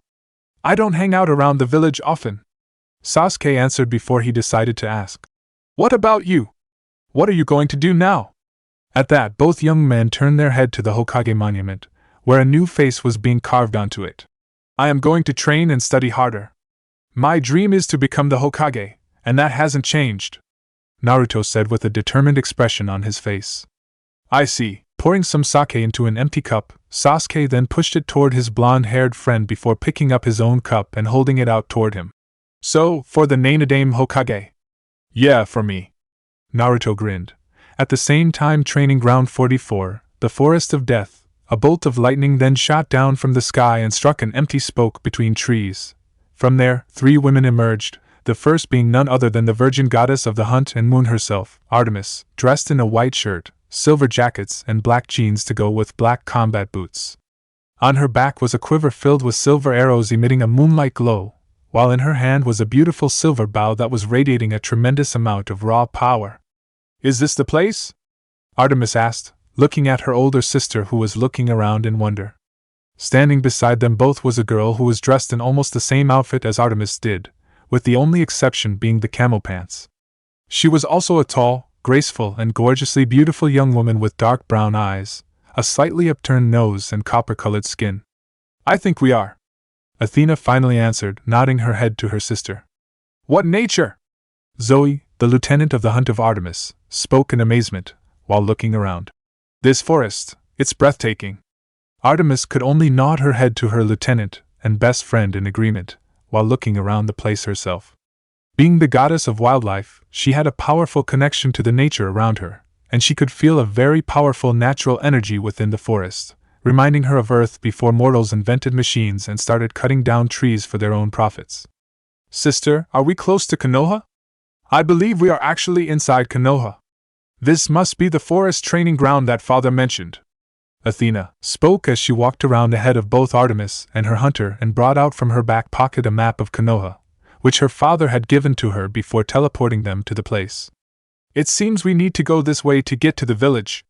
From there, we can look for Father and Lady Hera's old home, where Naruto Uzumaki lives." "Very well," Artemis said, and together, the 3 of them headed out of the Forest of Death, with Athena having no trouble keeping up with 2 incredibly agile hunters who had spent thousands of years fighting in the wild, being the goddess of war herself, During their journey, they had an unpleasant encounter with a giant centipede, but it was quickly shot down by Artemis and Zoe before it could do anything. On the other hand, they also had many pleasant meetings with the animals of the forest, which all had incredible sizes. Artemis, the goddess of wildlife, did not have much trouble befriending them and asking them for directions, which they were more than willing to provide after finding out who she was. When the village came into view, Athena stopped them and spoke up. "From here, we should be a bit careful. I know that you two are more than capable of taking care of yourselves, but we must try to stay away from troubles as much as possible, especially unwanted encounters with the shinobi. Some of them can do feats that even the strongest demigods could not hope to compare. Let's keep to the shadows then." With that said, Artemis, Zoe, and Athena entered the village, using alleys and corners to hide from attention while traversing the street of Konoha, skillfully avoiding the eyes of the mortal villagers. As soon as they stepped into the village, the group of goddesses and hunters got a lot of attention from the villagers because it wasn't every day they got women as beautiful as they are walking in the village. However, when they were deciding the best way to cross a street to reach Namikaze's residence, Zoe and Artemis spoke up at the same time as they felt presence approaching them at rapid pace from above. "We got companies!" They all spun around and saw a ninja wearing a bird mask appearing in front of them, with two more accompanying him from behind. With the exceptions of the masks, they all wore a type of uniform, which consisted of black clothing, a gray flak jacket, metal arm guards and gloves, ninja sandals with spike, 3 ninja pouches on their back waist, a signature spiral tattoo on their shoulder and sword on their back. "Who are you and what is your intention?" the bird mask shinobi, an Umbu, asked in a dead serious tone. "Let me handle this." Athena stepped forward and spoke calmly, holding up both of her hands. "Greetings. My name is Athena. And this is Artemis and Zoe Nightshade. We're friends of Minato Namikaze and Kushina Uzumaki, your Yondaime Hokage and his wife." The Umbu captain's eyes widened behind his mask at the introduction, but visibly he made no bodily reaction to show them what he was feeling. At the same time, he could tell that the woman was not lying. "Our superiors will decide if you're speaking the truth or not," calmly, he replied to them. "If you do not mind, please follow us peacefully. We will escort you to the ones in charge." "Very well then." Athena turned to the 2 eternal maidens and translated everything she had just said to them, having been speaking to them in their languages, which he had been learning. "He wants us to come with him." Artemis nodded her head in understanding and removed her quiver from her back, making Zoe do the same, the both of them understanding very well that they would have to give their weapons to secure some trust from the other party. It was standard procedure anywhere and not just their world, not to mention that they could retrieve their gears any time with just a snap of their fingers. But before she could give her weapons to Athena so that her sister could hand them to the shinobi, a glint of yellow caught her attention, causing Artemis to snap her head up and look at the house on her right. Time seemed to slow down around Artemis as she focused her sight on that yellow blur, having no trouble keeping up with it, and fully seeing it as Naruto Uzumaki, who was jumping from rooftop to rooftop at the speed and grace that surpassed even some of her best huntresses. "Artemis, wait!" Athena called when suddenly the goddess of the hunt turned around and leaped into the air, launching herself so high up the Umbu was left gasping in surprise. Transforming into an eagle, Artemis then flew forward until she was ahead of Naruto and transformed to drop down right in front of him, causing the blonde to gasp in surprise and stop himself, tripping on his feet and falling down on his ass before incredibly beautiful auburn-haired woman that suddenly appeared in front of him. "Found you, Naruto Uzumaki," Artemis said. "Wah, who are you?" was the only logical question that Naruto could ask in response as he gazed up at Itimi's. "Artemis? Oh no!" Kurama thought inside of Naruto's mindscape, knowing well who this woman was from Naruto's mother. "Oh right, I cannot understand what you are saying," Artemis said, hitting herself mentally for not giving enough effort in learning his language before leaving. Sorry, but I cannot understand what you are saying." Naruto spoke to her while silently reaching behind his back to pull out a kunai at the ready. Anyone who could suddenly appear out of nowhere in such a manner could be quite dangerous. Naruto, I sagely advise you to keep your weapon holstered in front of this woman, and try not to piss her off, okay?" "Huh? Why? You know her, Kurama?" Naruto could not help but ask his bijou companion, looking at the gigantic nine-tails fox in his mindscape. "Her name is Artemis. I can reassure you that she's friendly and quite reasonable to talk to so long as you do not rub her the wrong way, as she has some problems with the opposite gender." What does that even mean? She doesn't trust men. Why didn't you just say so? Naruto scoffed in amusement at Kurama, making the fully merged nine-tailed fox roll his eyes at him before turning his attention back to the auburn-haired woman standing before him. Standing up, Naruto pointed a finger at her, making her look at him disapprovingly, before saying, Artemis? How do you? Before the goddess of the hunt could finish asking how he would know her name, even though Hera had told her and Athena that he did not have any knowledge about them, Naruto pointed at himself. Naruto pointed to himself. Naruto Uzumaki. I know who you are, boy. TCH, where is Apollo when you need him? Artemis clicked her tongue in annoyance, making Naruto mistake it for a gesture that was directed at him and step back in caution. Before either of them could say anything, they heard voices. Artemis! Hold it right there! Instantly, Artemis spun around and notched an arrow, holding her bow up and aiming it at the Umbu who had shot down behind her, aiming at his forehead. Do not sneak up behind me, boy, Artemis warned in a firm tone, pulling the string of her bow back and making it glow with her divine power. Before she could say anything, a whole group of Umbu then appeared around her and Naruto, looking alarmingly at the auburn-haired woman who did not look worried as she glanced around before seeing Athena coming toward her with Zoe, the two of them being chased by a team of shinobi, using aegis to knock away the throwing weapons that were thrown at them as warnings. Whoa, easy there, you guys! Naruto called out as he stepped forward, pushing Artemis back with his hand just as Athena and Zoe arrived at Artemis' side, with the lieutenant huntress immediately backing her mistress up with her own bow and arrows. Everyone, calm down! Naruto-san, these women, Naruto Uzumaki, we are friends with your parents. Before the Umbu leader could inform Naruto of the situation, Athena spoke hurriedly to the blonde in his language, making him widen his eyes in surprise and immediately turn his head to look at her. At the same time, still with Artemis aiming her arrow at his forehead, the Umbu leader held up his hand and made a signal for his squad to lower their weapons, but at the same time keeping their guard up. You know my parents? He asked. It's not strange for people to claim to know his parents, now that the truth about him being the son of the fourth Hokage and his wife, Kushina Uzumaki, one of the former last surviving member of the Uzumaki clan, had gotten out, but he could not help but feel that there were more to her claim that meet the eyes. What do you mean when you say you know my parents? Who are you? The blonde continued to ask. Before answering his question, Athena looked firmly at Artemis, who narrowed her eyes at the Umbu around her before lowering her weapon along with Zoe, causing her bow to stop glowing. My name is Athena. Naruto, we are here to bring you back to your parents. The truth is that they are still alive, Athena answered him, shocking everyone standing in the area. And Artemis and I, we are your sisters. Chapter 3. Hey Naruto, don't take it too seriously, but your sisters are freaking hot. Be nice, Kiba. Naruto scoffed lightly and spoke to Kiba with a roll of his eyes, but it only made the smile on his face get wider. As much as he had his doubts just like everyone else. It would be an understatement to say that Kiba had been shocked to learn that the two out of the three incredibly beautiful and attractive girls currently standing only a few feet in front of them had claimed themselves to be the sisters of the hero of the shinobi world. Though, nothing could surprise him more than the claim that Minato Namikaze, the fourth Hokage of Konoha, and his wife Kushina Uzumaki were both still alive. And they are not my sisters. But even if they are really not, they are still hot. Woof! The two young shinobi then turned their head when they heard a playful bark, and both found themselves widening their eyes in surprise when they saw Akamaru nodding his head to the auburn-haired girl, who appeared to be conversing with him in a casual manner in her language. Is she talking to Akamaru? Kiba asked in shock before looking at Artemis, who reached a hand out and petted Akamaru softly on his head. Hold on a second there, you can, real talk to dogs? Naruto asked in disbelief with his and Kiba's eyes widening as wide as dinner plates, despite having been told that Athena was the only one who could understand their language. What is she saying? Naruto looked at Athena and asked her after hearing Artemis spoke something more to Akamaru, making the black-haired woman then turn her attention away from Tsunade for a moment to answer him.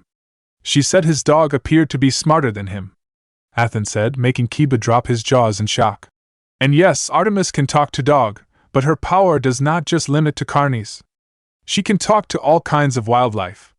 Seriously? Naruto said, looking at Artemis as she kneeled down to stroke Akamaru's fur with Zoe, who gave Naruto the impression that she adored the Nikken far more than she liked anyone else in the room, or at the very least, the boys. My apologies, Tsunade-san. Athena continued as she turned her attention back to Tsunade, who continued to give the woman a puzzled look from behind her desk. As I was saying, my name is Athena, and these two here are my sister Artemis and her lieutenant, Zoe Nightshades. We are Naruto Uzumaki's sisters, and here to bring him to his parents, who are both alive. That, I must admit, is a lot to take in, Athena-san. Tsunade shook her head and said, glancing over to Naruto, who only gave her a shrug of his shoulders, looking just as disbelieving as everyone in the room. Minato Namikaze and his wife Kushina Uzumaki were two of the most beloved shinobi and kunoichi of this village, of our life. For you to suddenly appear from nowhere and make claims that they are still alive like that. I am very sorry, but it is very hard to believe. Understandable, Tsunade-san. However, I believe that there is someone who can justify my claim.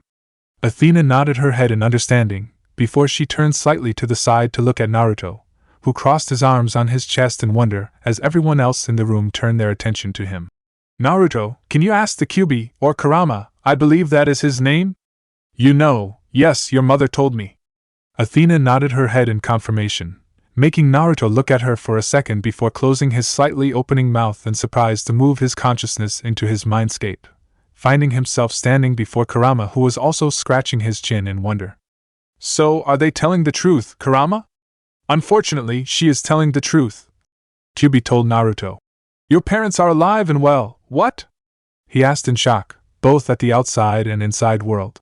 How can that be possible, and why didn't you tell me if you have known this the whole time?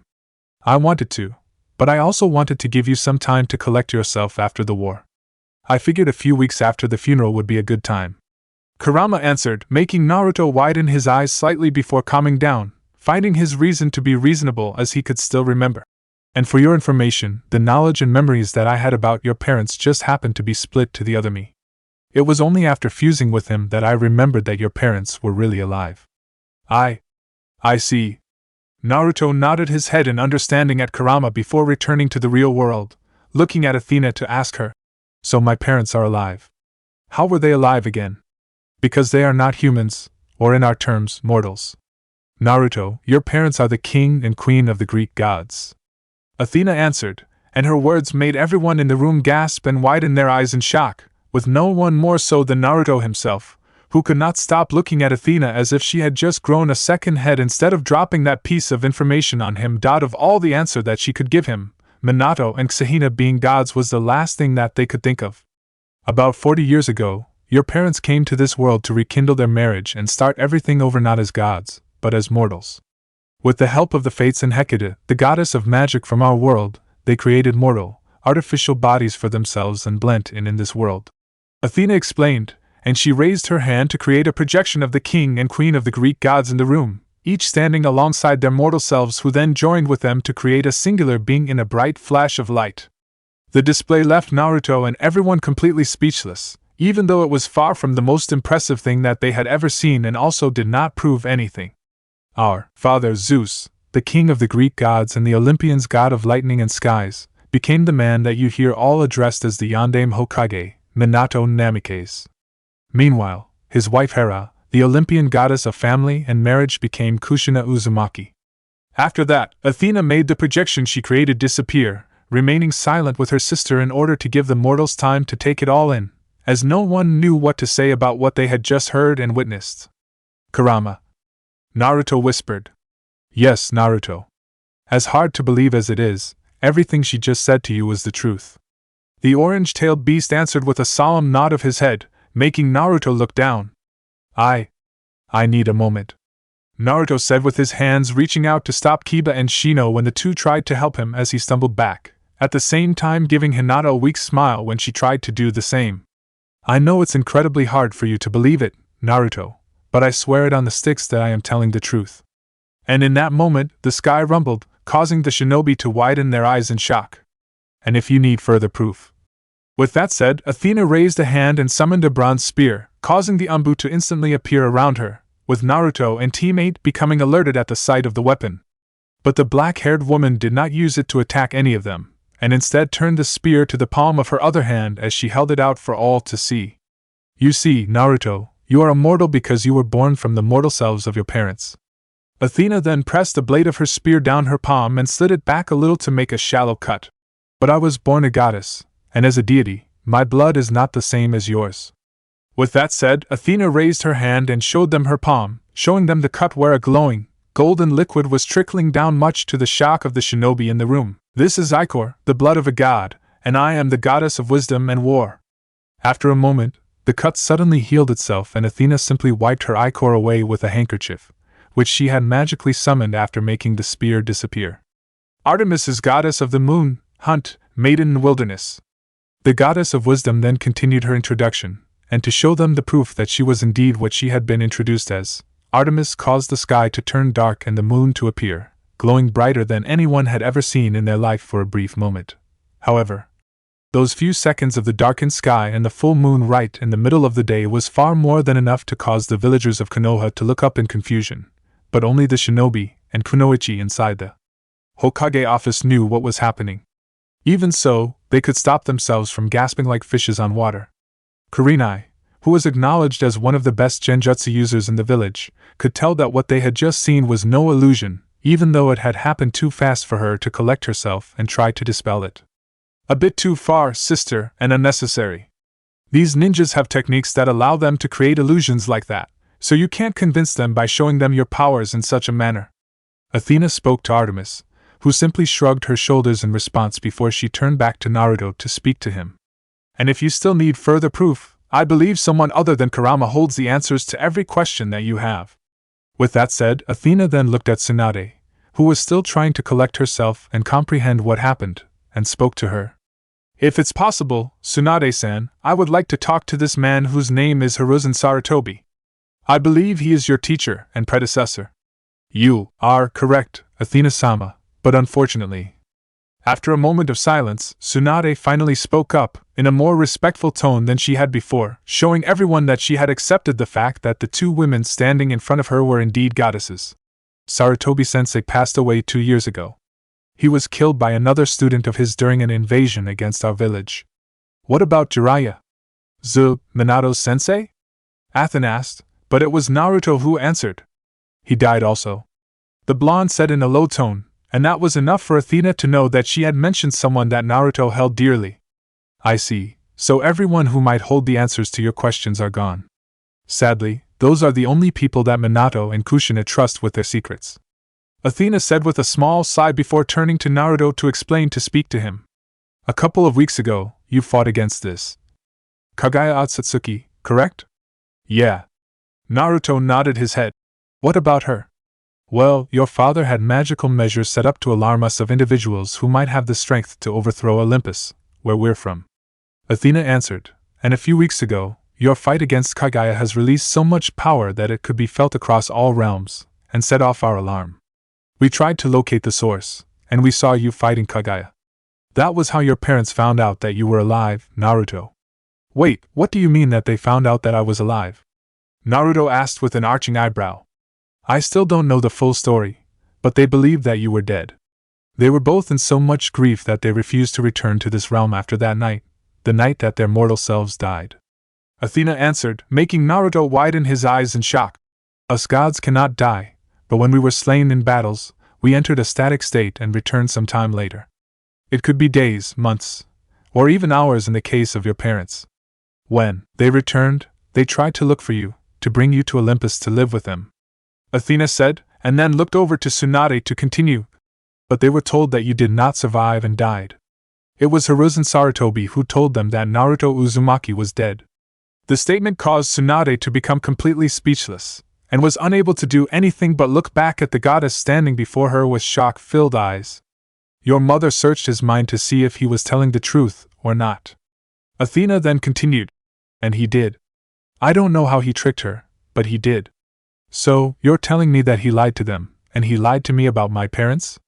Naruto asked Athena in disbelief, his voice trembling a little. He did not want to believe it, and was forcing himself to, but he knew, deep down inside, she was telling the truth. I will assume nothing, Naruto. You are going to have to figure out a way to discover the truth yourself. Athena said in a calm tone. However, you can trust that every word that came out of my mouth is the truth, or at the very least, what I know. I did not make anything up, and I did not lie to you about what I know. I swear it on the sticks, Naruto. And once again, the sky rumbled and Naruto could no longer stop himself from asking about it. What kind of swearing is that? The river Styx is a sacred river that separates the land of the living from the realm of the dead located in the underworld. Oaths made by this river bring forth something worse than death to the oath-bearer if not fulfilled. Athena explained it to him, causing Naruto to widen his eyes in surprise. Oh, all right. Naruto nodded his head in understanding before he continued. You don't have to go that far to prove that you are telling the truth, but still. I guess I appreciate it. Thank you, brother. Too soon for that. Naruto immediately spoke up to stop her. We didn't know that for sure yet. Fair. Athena nodded her head to him with an acknowledging smile before she decided to ask, and it also happened to be the question that everyone was having in their mind. So what are you going to do now? I guess I need some time, you know. It just, a lot to take it. Naruto said with a weak smile. This is not how I thought my day was going to be when I woke up this morning. Hey man, same here. If you need any help with this, feel free to ask any of us. We will be happy to help. Kiba reached out and grabbed his shoulder comfortingly, making Naruto smile at him in appreciation before doing the same to Shino and Kiba, who nodded their heads to him alongside Kurenai. Please take as much time as you want. We are in no rush, Athena said to him, before turning back to Tsunade to ask. Tsunade-san, would it be possible for you to arrange us a place to stay in your village for the time being? That night, Naruto sat on top of his father's head at the Hokage monument, looking at the village below while thinking about all that had been said to him earlier on that day. From where he was, he could see the inn where Athena, Artemis, and Zoe were staying, and wondered what they were doing there. Because they were not allowed to leave the inn unless absolutely necessary, Athena had requested a bunch of books to read, but Artemis and Zoe did not strike him as someone who could stay still in one place for too long and be happy about it. So you're here. Naruto. A familiar voice spoke up from behind him, making Naruto turn around to look, not feeling surprised in the slightest when he saw Sasuke walking toward him. I heard the story from the Godame. Sakura and everyone are worried about you. Naruto only replied to him with a shrug of his shoulders as Sasuke walked up and sat down next to him. Remember our first fight at the Valley of the End? Sasuke asked. The fight you literally shoved your whole arm through my chest? Yeah, I remember that. Naruto nodded his head. There was a long moment of silence before both of them broke out in chuckles. Very funny, but you remember what I screamed at you? About our parents? Yeah, at that time I didn't even know who they were? Naruto said as he stretched his legs out and leaned back a little. I thought they were killed during Kurama's attack on the village, or maybe they left me. But it turned out your dad was the Yandame Hokage and your mom is a very skilled kunoichi. Sasuke nodded, pausing for a moment before continuing with a very small smile. And now, it has turned out that they might be even more than that. The king and the queen of the Greek gods, huh? Naruto said and looked up, finally noticing for the first time that night that the moon was larger and brighter for some reason. Although it did not take long for the blonde to figure out that it might have something to do with a certain goddess of the moon who was staying in the village, if she really was who she claimed to be. Anyway, Godame-sama also told me about the Sandame. It doesn't matter anymore, Sasuke. Naruto shook his head and interrupted his friend, stopping him because he could finish it. He's dead. Even if I want to ask him why he told my parents that I was dead that night, we couldn't. Who said we couldn't? Sasuke asked, causing Naruto to snap his head over to look at him, and it was only at that moment that Naruto thought about the idea. But didn't that snake face disappear shortly after the war ended? He asked, and they both knew who was referring to. Can we find him? Which snake face are you talking about? Orochimaru or Kabuto? Who is more likely to help us? It might take time to find him, Sasuke pointed out. But we can start looking tomorrow. I know a few places that he can be. We might be able to find something there. But what about the sacrifice? Naruto then asked, remembering the requirements for that certain technique to be possible. I'm not going to let him kill another person just to summon Aji-chan back so I can ask him a few questions. Don't worry, we will both make sure that will not happen. Chapter 4. That night Naruto couldn't sleep, his mind filled with so much thoughts that it kept his eyes from closing and rest. He just laid there and stared at the ceiling, and the next things he knew, It was 4 o'clock in the morning. It wasn't like he could get any sleep anyway, so Naruto put on his shirt. A little hard because he was getting familiar with working with one hand only, but Naruto still managed to put both of his feet into his pants and tied the kunai porch around his legs, with another shuriken porch on behind him on his belt. Tying the Konoha's forehead protector at the back of his head, Naruto walked to the door of his apartment and walked outside, heading to training ground number 3 to have a morning workouts. It didn't take long for Naruto to arrive at the memorable place, the training ground where Team 7 was formed and the place Kakashi taught them the first lesson. One of the most important rules of his life: those who break the rules are scum, but those who abandon their friends are worse than scum. The training ground held so many memories, so maybe he should ask Sasuke and Sakura about having one last lesson with Kakashi before he became the Rokudame of Konoha, to let him know how much Team 7 had grown after reuniting with each other. Suddenly Naruto heard the very familiar twang of a bowstring and the following thud of an arrow hitting its target. He followed the sound until she reached a clearing with 3 wooden logs, the same place he fought Kakashi for the first time. There he found a little girl about the age of 10 or 11 years old with a very family auburn hair firing arrows at a target around 100 yards away. And when Naruto knew very little about bow and arrows, he was slightly awed at the girl's skill with a bow. The speed and accuracy she was shooting at was better than any shinobi throwing their weapons. That girl looked oddly familiar though. "You know that I may shoot you down right there, Uzumaki." The girl suddenly spoke up when Naruto landed on top of a tree. The voice was much more childlike, but it was the same kind of tone that goddess of the moon used to talk to him yesterday. "Artemis?" Naruto asked, jumping down to the ground about a few feet away from the goddess, then walked toward her very carefully so that she would know he don't have any weird intent. "Wow, you're a kid, what happened?" Kurama was in action again to translate everything for Naruto. The only one he knew could change their age like that was Tsunade, but she was a 50-year-old lady who had problem with gamble. He doubted that she and Artemis shared the same interest in wager. "Us gods can change our appearance as will. This is the age I usually look like," she said and shot another arrow, saying that calmly. "Huntresses? Like Zoe?" "Yes, like Zoe." She nodded her head before saying, "I could appear as a grown woman like yesterday, or a blazing fire, or anything else I want, but this is what I prefer. This is the average age of my hunters, and all young maidens for whom I am patron, before they go astray. Grow up. Become smitten with boys. Become silly, preoccupied, insecure. Forget themselves. Oh, you mean fallen in love." Naruto suddenly realized with a large smile, his hand hitting his other palm. Artemis' left eyes twitched. Turning around, she returned to her training, shooting arrows straight to the middle wooden log. "I rather not talk about it." She used that sentence to end their conversation, but Naruto still standing there right behind her. Then, the blonde reached his hand into his shuriken porch and pulled out a half-dozen of shurikens. With just a simple throwing move, all 6 shuriken left his hand and flew straight forward toward the middle wooden log, which was filled with silver arrows. But unlike Artemis, who hit the wooden surface right away, Naruto's shuriken split 6 arrows of Artemis in half. Before their blades striking into the log, Artemis instantly turned around, glaring at him. "You're welcome." His chuckling then stopped. "Artemis, my mom and dad, do they have any more children other than me?"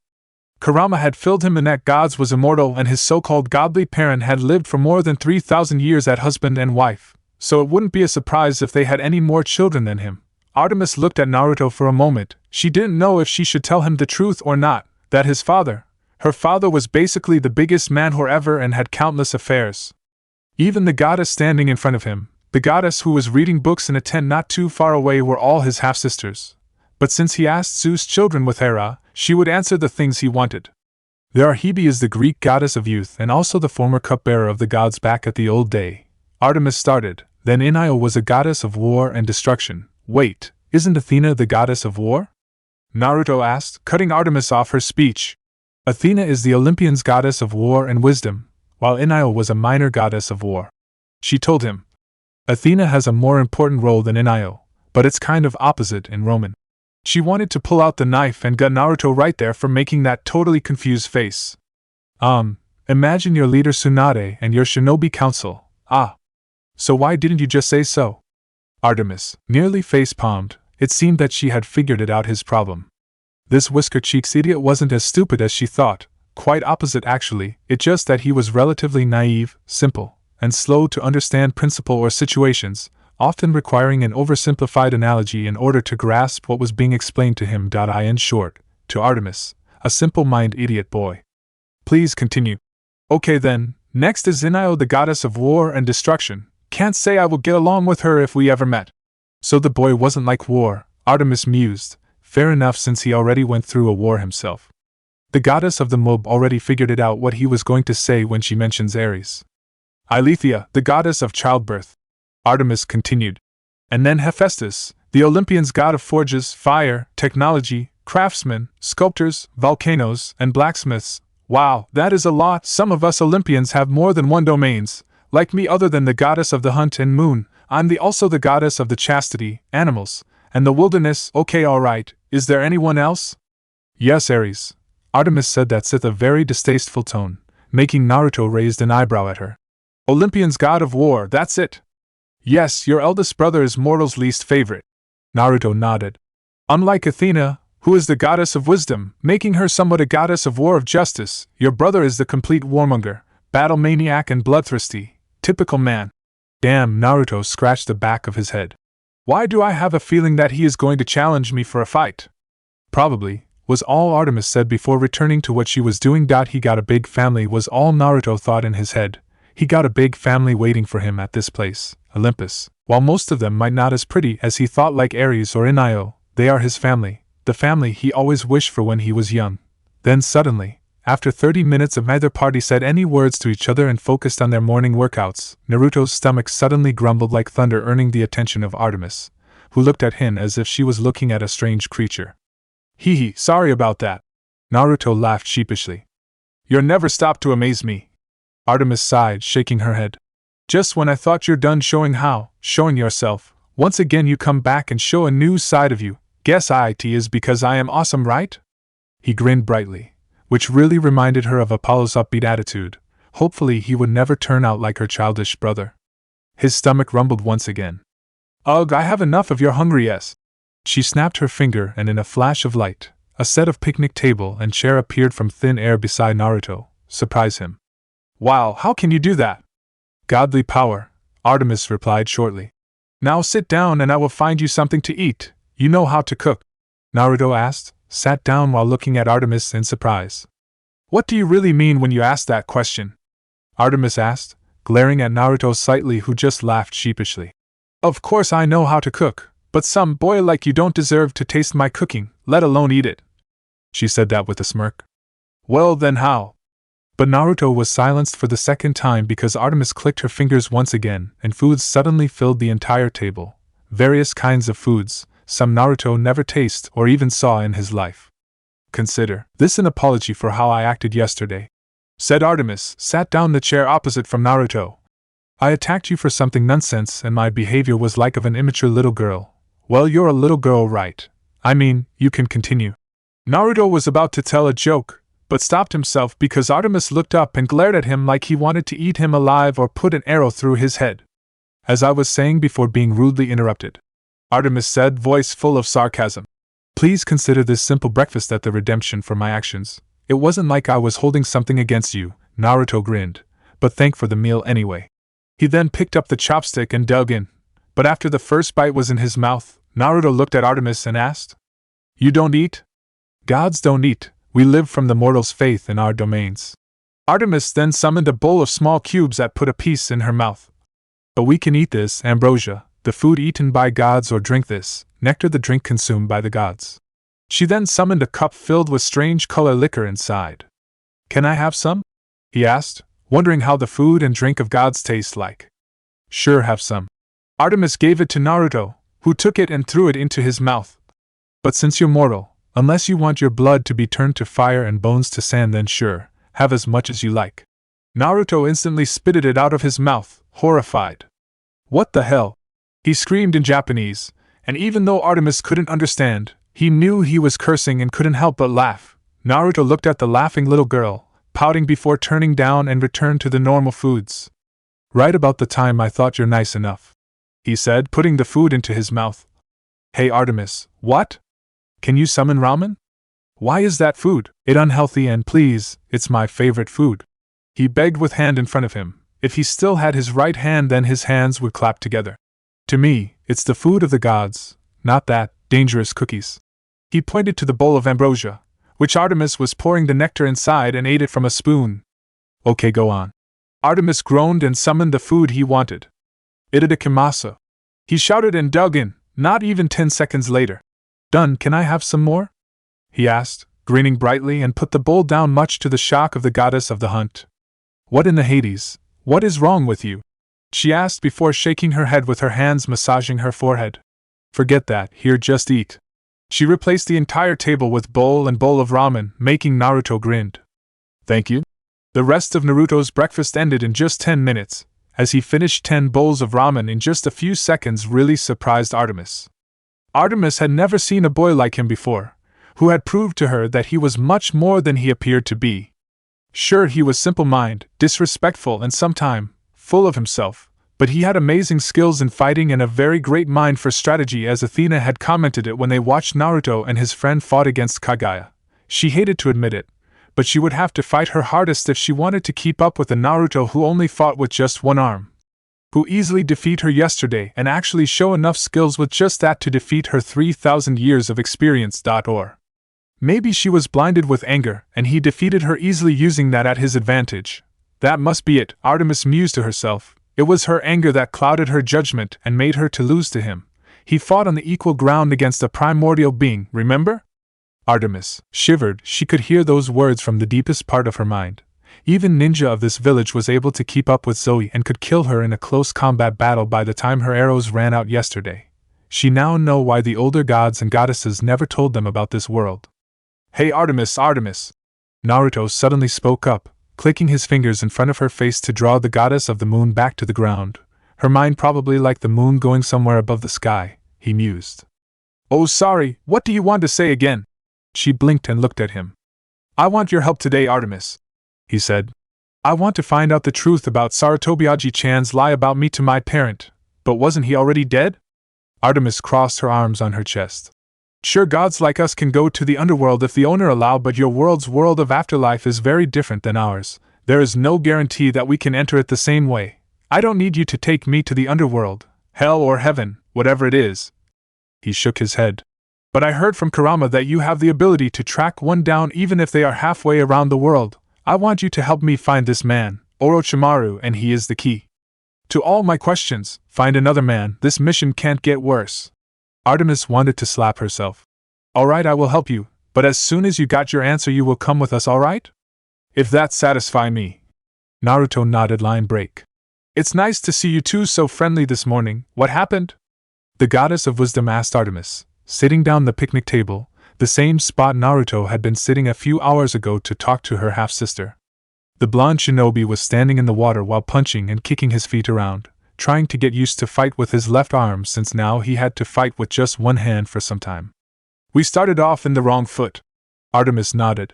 But at least he didn't do anything wrong yet, at least until now. So you two talk? Athena asked before bringing out a book. Just yesterday, the two was head-to-head against each other and Naruto had absolute problem with the opposite gender after all.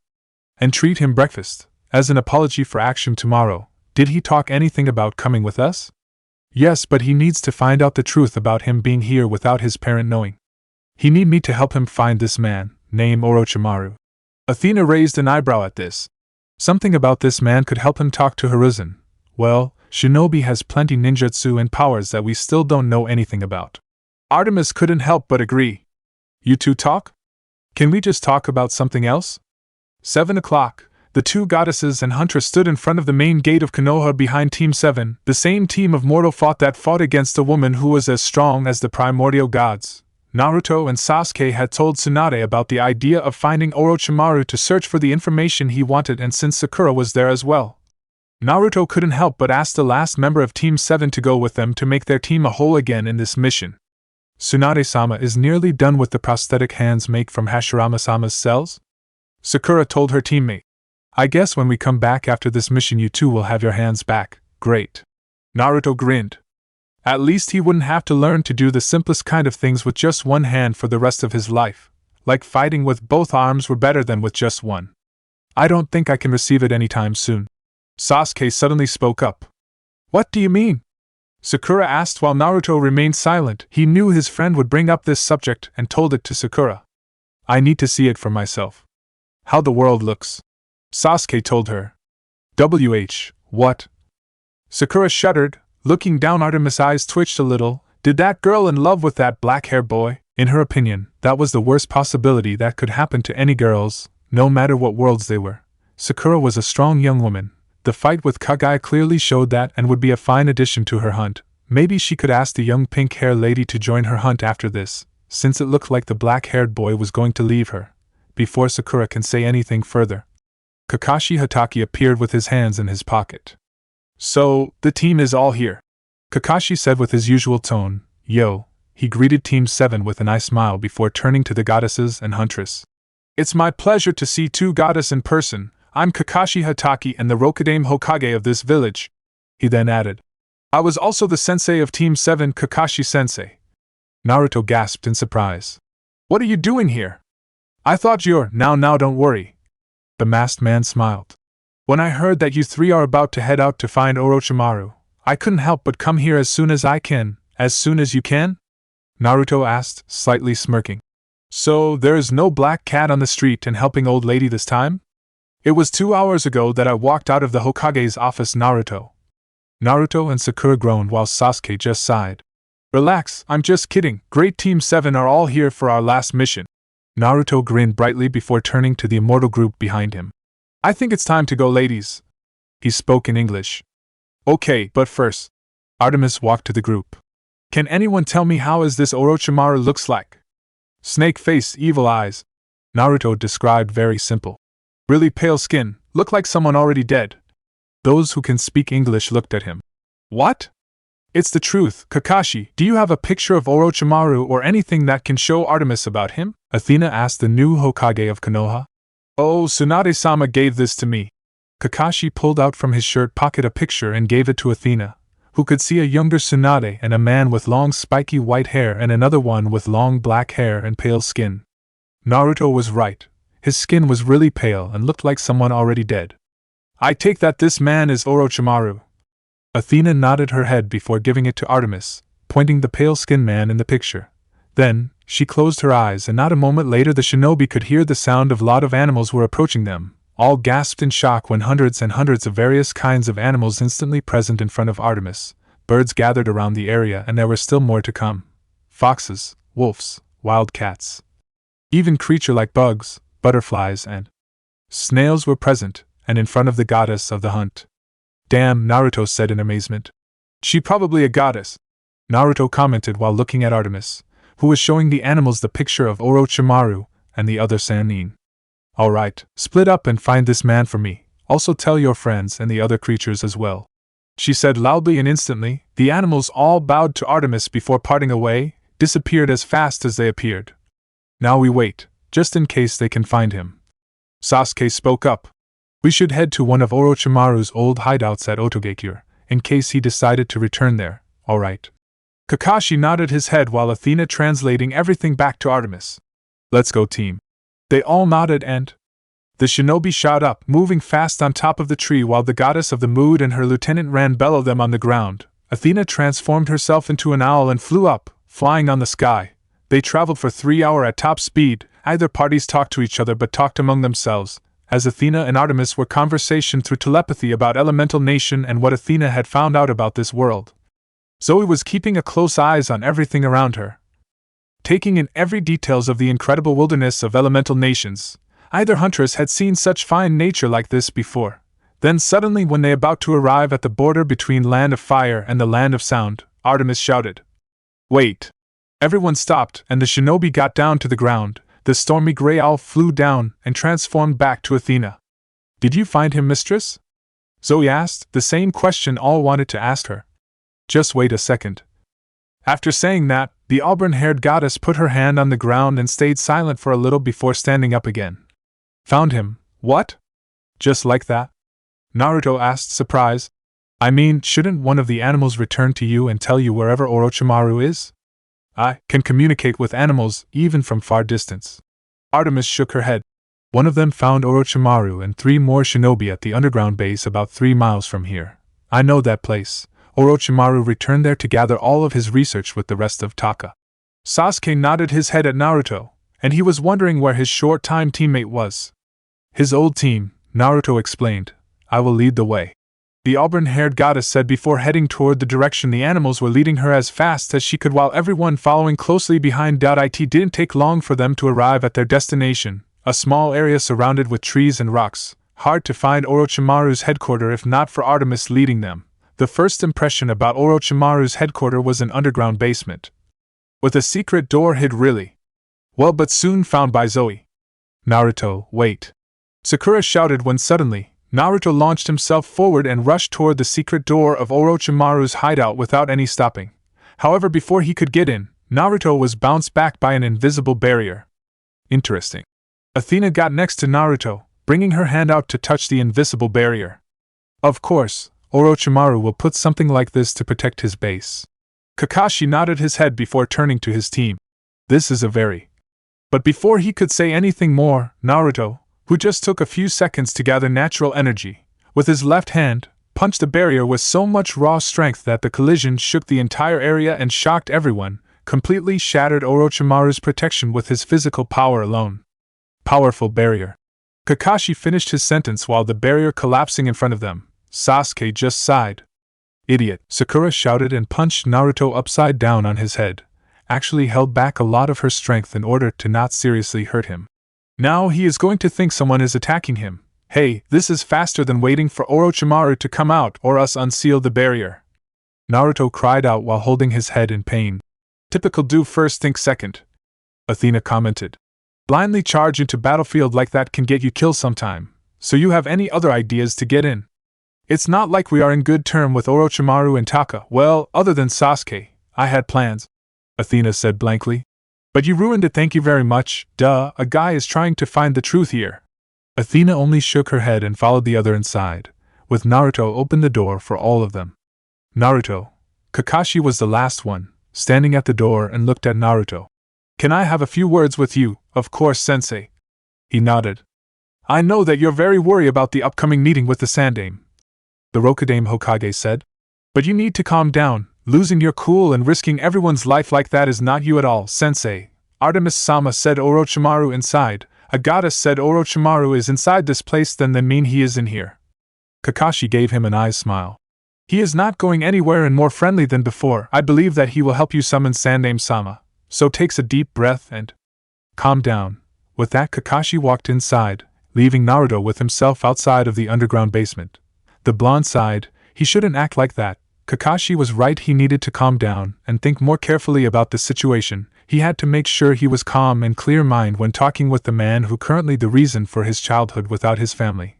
Taking a deep breath, Naruto walked in.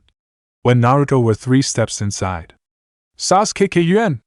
A squeak could be heard and a girl with red hair and glasses launched herself forward towards Sasuke, who had foreseen it, and replaced himself with Sakura. To say the student of Tsunade Senju was unpleased was an understatement. Her eyes twitched when Karen crashed into her with the redhead's arms wrapped tightly around her head, which she thought should be Sasuke's. Gripping her hand into a fist tightly, Sakura then crooked it back and punched Karen away from her, sending Naruto's human side relative across the underground basement, and crashed into a wall. This is the worst, Zoe commented about what the redhead just do. I thought you only have problem with boys, Naruto asked, looking at the lieutenant of Artemis. Not the girls. I don't have problem with love-struck girls, Zoe said emotionlessly. I pity them. Blindly got into something that only hurt them later on, while they can do much better than following behind boy. Artemis Hunt was a group of girls and Naruto already figured out why Artemis formed said hunt in the first place as well as their opinion about the opposite sex. Karen got out of the wall. Sakura punched her through with the last 2 shinobi of Team Kata, Suigetsu and Hugo right behind her. My Sasuke, Suigetsu said with a mouth full of sharp teeth. It's just 2 days and you're already here with the hero. He then looked at Naruto. You're here to capture us or something? Of course not, idiot. Sasuke-kun is here to visit me and later bring him back to the village. She then shot to Sasuke and wrapped her arms around his left arm, leaning her head slightly on his shoulder. Isn't that right, Sasuke-kun? Those women behind them. Hugo spoke up with his usual calm tone. They're not normal. Suigetsu and Karen looked at him as if he was crazy, while the three immortal beings just looked at the orange-hair man and a little surprised. Up to this time they shouldn't feel any surprise from what the shinobi can do anymore. There, my friends, Naruto said before looking around. Can you two lead me to where Orochimaru is? I got a favor to ask him. There is no need for that.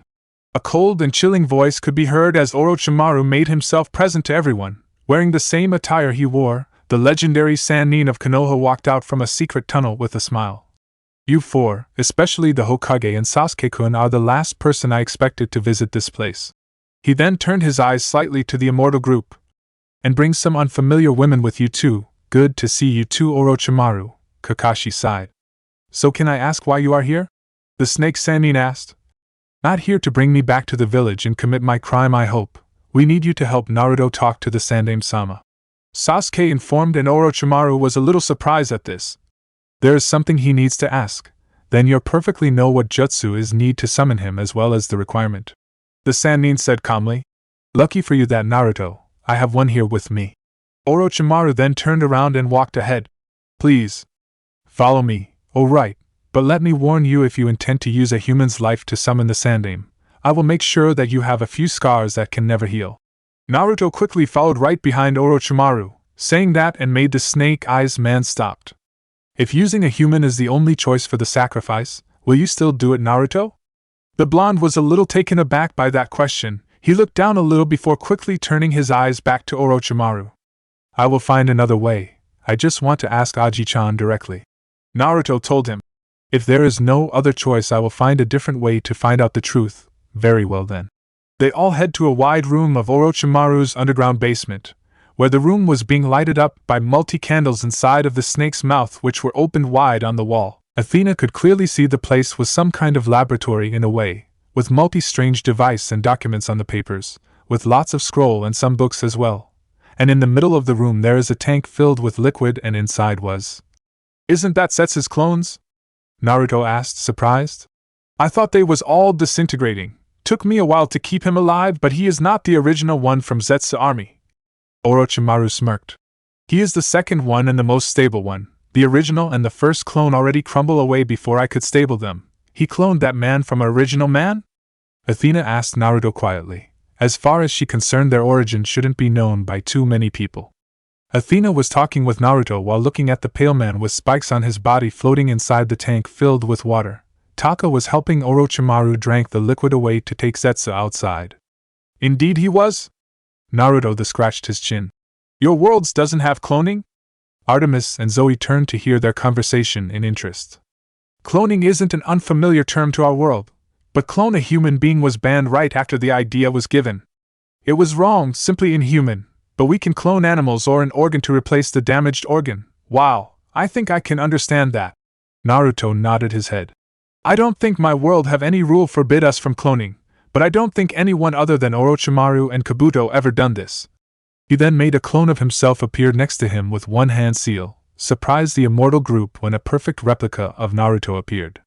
We also have a jutsu that allow us to create copies ourselves, called Kagebushin no Jutsu. He dispelled the clone, who grinned at the immortal group before disappearing. These clones are just real as I am because I distributed my chakra among every clone, giving each clone an equal fraction of my overall power. Then that mean you split this chakra energy in half and give it to each clone, right? Athena's head perked up with interest. She knew what was chakra from the books she read at Olympus, given by her father. Then the more clones you make, the more exhausted you are. Yeah, kind of. Naruto nodded. It was particularly true, but Naruto was a different case. He never felt tired before when summoned hundreds of clones. The preparation is ready, Orochimaru said, drawing everyone's attention. Zetsu, still breathing but was just barely, was lying on the ground in front of them. I'm sorry because this is one of the first jutsus you have to see, Naruto told the immortal group. Orochimaru then opened the scroll containing the Sandaime's DNA he got long ago and put it on the ground and put his hand on it, activating the jutsu. Once the scroll was activated, the marks inside spread out in the form of a special seal with Zetsu, the living sacrifice, in the center. Then dust and ash encased the Zetsu's body before slowly forming itself into an old man wearing black battle attire with the Konoha's forehead protector on top of his head. What was that? Artemis asked. Did he just summon the dead people? Naruto said. In order to make this technique work, he needs a DNA sample and a sacrifice, a vessel for the soul of the person he wants to reincarnate. Now Athena and the other immortal understood why Naruto was so against the idea of using a human's being. To them, Zetsu was nothing but human, and the goddesses couldn't feel any human from them. The Sandaime then looked around, realizing himself was at the living world once again. He then turned his eyes to the only person in the room he knew was there, and could perform this technique. Orochimaru, the Sandaime said before looking around. He could see that every member of Team 7 was here as well. What is going on here? Why did you summon me this time for Orochimaru? Naruto Uzumaki wanted to ask you a question, and who am I to refuse the request of the hero of the Shinobi War? Orochimaru chuckled before turning around. I will leave you guys two alone. With that, the Sannin worked out of the room with Hugo and Suigetsu pulling Karen behind them, who was screaming about not leaving Sasuke's side. We will let you here too, Naruto, Kakashi said, and hurried outside with the rest of Team 7. Thank you, Kakashi-sensei, now that we are alone. The Sandaime turned to Naruto and said kindly, Naruto-kun, what do you want to ask me? If the question wasn't very important, Naruto would never go to Orochimaru to ask for help from a forbidden jutsu to have a direct answer from him. He got a feeling that he knew what Naruto was going to ask, but he didn't think that the blonde could find out after all these years. Aji-chan, do you know who they are? Naruto asked, stepping aside a little and motioned his hand to Artemis and Athene, the two Olympians' goddesses. They are Athena, Olympian's goddess of war and wisdom, and Artemis, Olympian's goddess of the moon and hunt. Sarutobi widened his eyes in shock before his expression returned to normal, instantly letting Naruto know that the old man knew more than he appeared to be. So you find out, Naruto-kun, Sarutobi said calmly, his eyes not leaving Naruto. Your parent finally finds out the truth, but why Ji-chan? Naruto asked. He could barely believe all of that was true. Why did you not give me to my parent when they came back to find me? Naruto-kun, not just because you're the son of Minato Namikaze and Kushina Uzumaki, you're also the son of Zeus and Hera, the royal couple of MT Olympus, the god's realm. Naruto stayed silent in order to let the Sandaime explain. The great Toad Sage had foretold that the child of the prophecy would be a student of Jiraiya that would bring a great revolution to the world of the ninja. Jiraiya's actions would determine if this revolution would be for the world's salvation or the world's destruction. You, Naruto-kun, is one of the children of prophecy and the one who bring the world's salvation and fulfill the prophecy. Lady Athena, Lady Artemis, who is the first ones you think about when it came to prophecy? He then turned to the two goddesses and asked with a respectful tone. Someone who can decide, who can change and control the destinies of others? I would think about my brother Apollo, the god of prophecy, but... Artemis then said. But if you're talking about someone who can control the destiny, then... The fates. Athena nodded her head and Sarutobi also nodded. They came to me the same night Minato and Kushina died, releasing their godly counterpart from their body, Zeus and Athena. It was a dark night, and Sarutobi never felt so scared before in his life. I am one of the only two people that know about Naruto-kun's parents' true origin, the other is Jiraiya. That night 3 women appeared before me when I was about to bring Naruto-kun to his parent, knowing full well that they will come back for their son. They came and told me that no matter what happened I must not give Naruto-kun to his godly parent because by the time Naruto left this world, there will be no children of prophecy, and if there was no children of prophecy, this world by this time is done for. Sarutobi continued. Sooner or later when Kaguya Otsutsuki is done with our world, she will head to the realm of the gods to take the position she thought was hers. Everything would end if you did not stay here, Naruto-kun. Was my life is just a simple game for someone to control? Naruto asked through gritted teeth. He still remembered Niji's words during their fight at the Chunin exam years ago. That fate could not be changed. He said he could change fate, and yet, all his life, what he'd do had been decided by 3 old women. They took the opportunity of having a family, what he desired the most, away from him just because some stupid prophecy. The fates shouldn't be able to affect your life, Naruto-kun, Sarutobi said with the sad eyes. Our world is completely separated from theirs. Each person can choose what they want to do in this world, but you're the son of 2 Olympians. Human or god, you're still the son of them, 2 beings from that world. Zeus and Hera didn't know that they had gave birth to a perfect child who the fates can use to stop the end of the war. Naruto gritted his teeth even harder and slammed his fist on the wall, completely shattered that section under his strength. Fates, huh? Naruto snorted with anger. You 3, can you leave us alone? The immortal group knew better than argue with Naruto at the moment, so they quickly got out of the room and left Naruto alone with Sarutobi. What are you going to do now, Naruto-kun? The old Hokage said. Now? I'm going to that world, he said before grinning evilly. Not just because I want to meet my parent and seek for something I always wanted, I want to mess with fate. Truthfully, he wanted to beat them, since gods couldn't die, simply fade away for a few years or so before returning. It would be very simple to beat them until they couldn't get up from the ground. No, that would be too easy. He wanted to prove to them that his life wasn't for them to decide.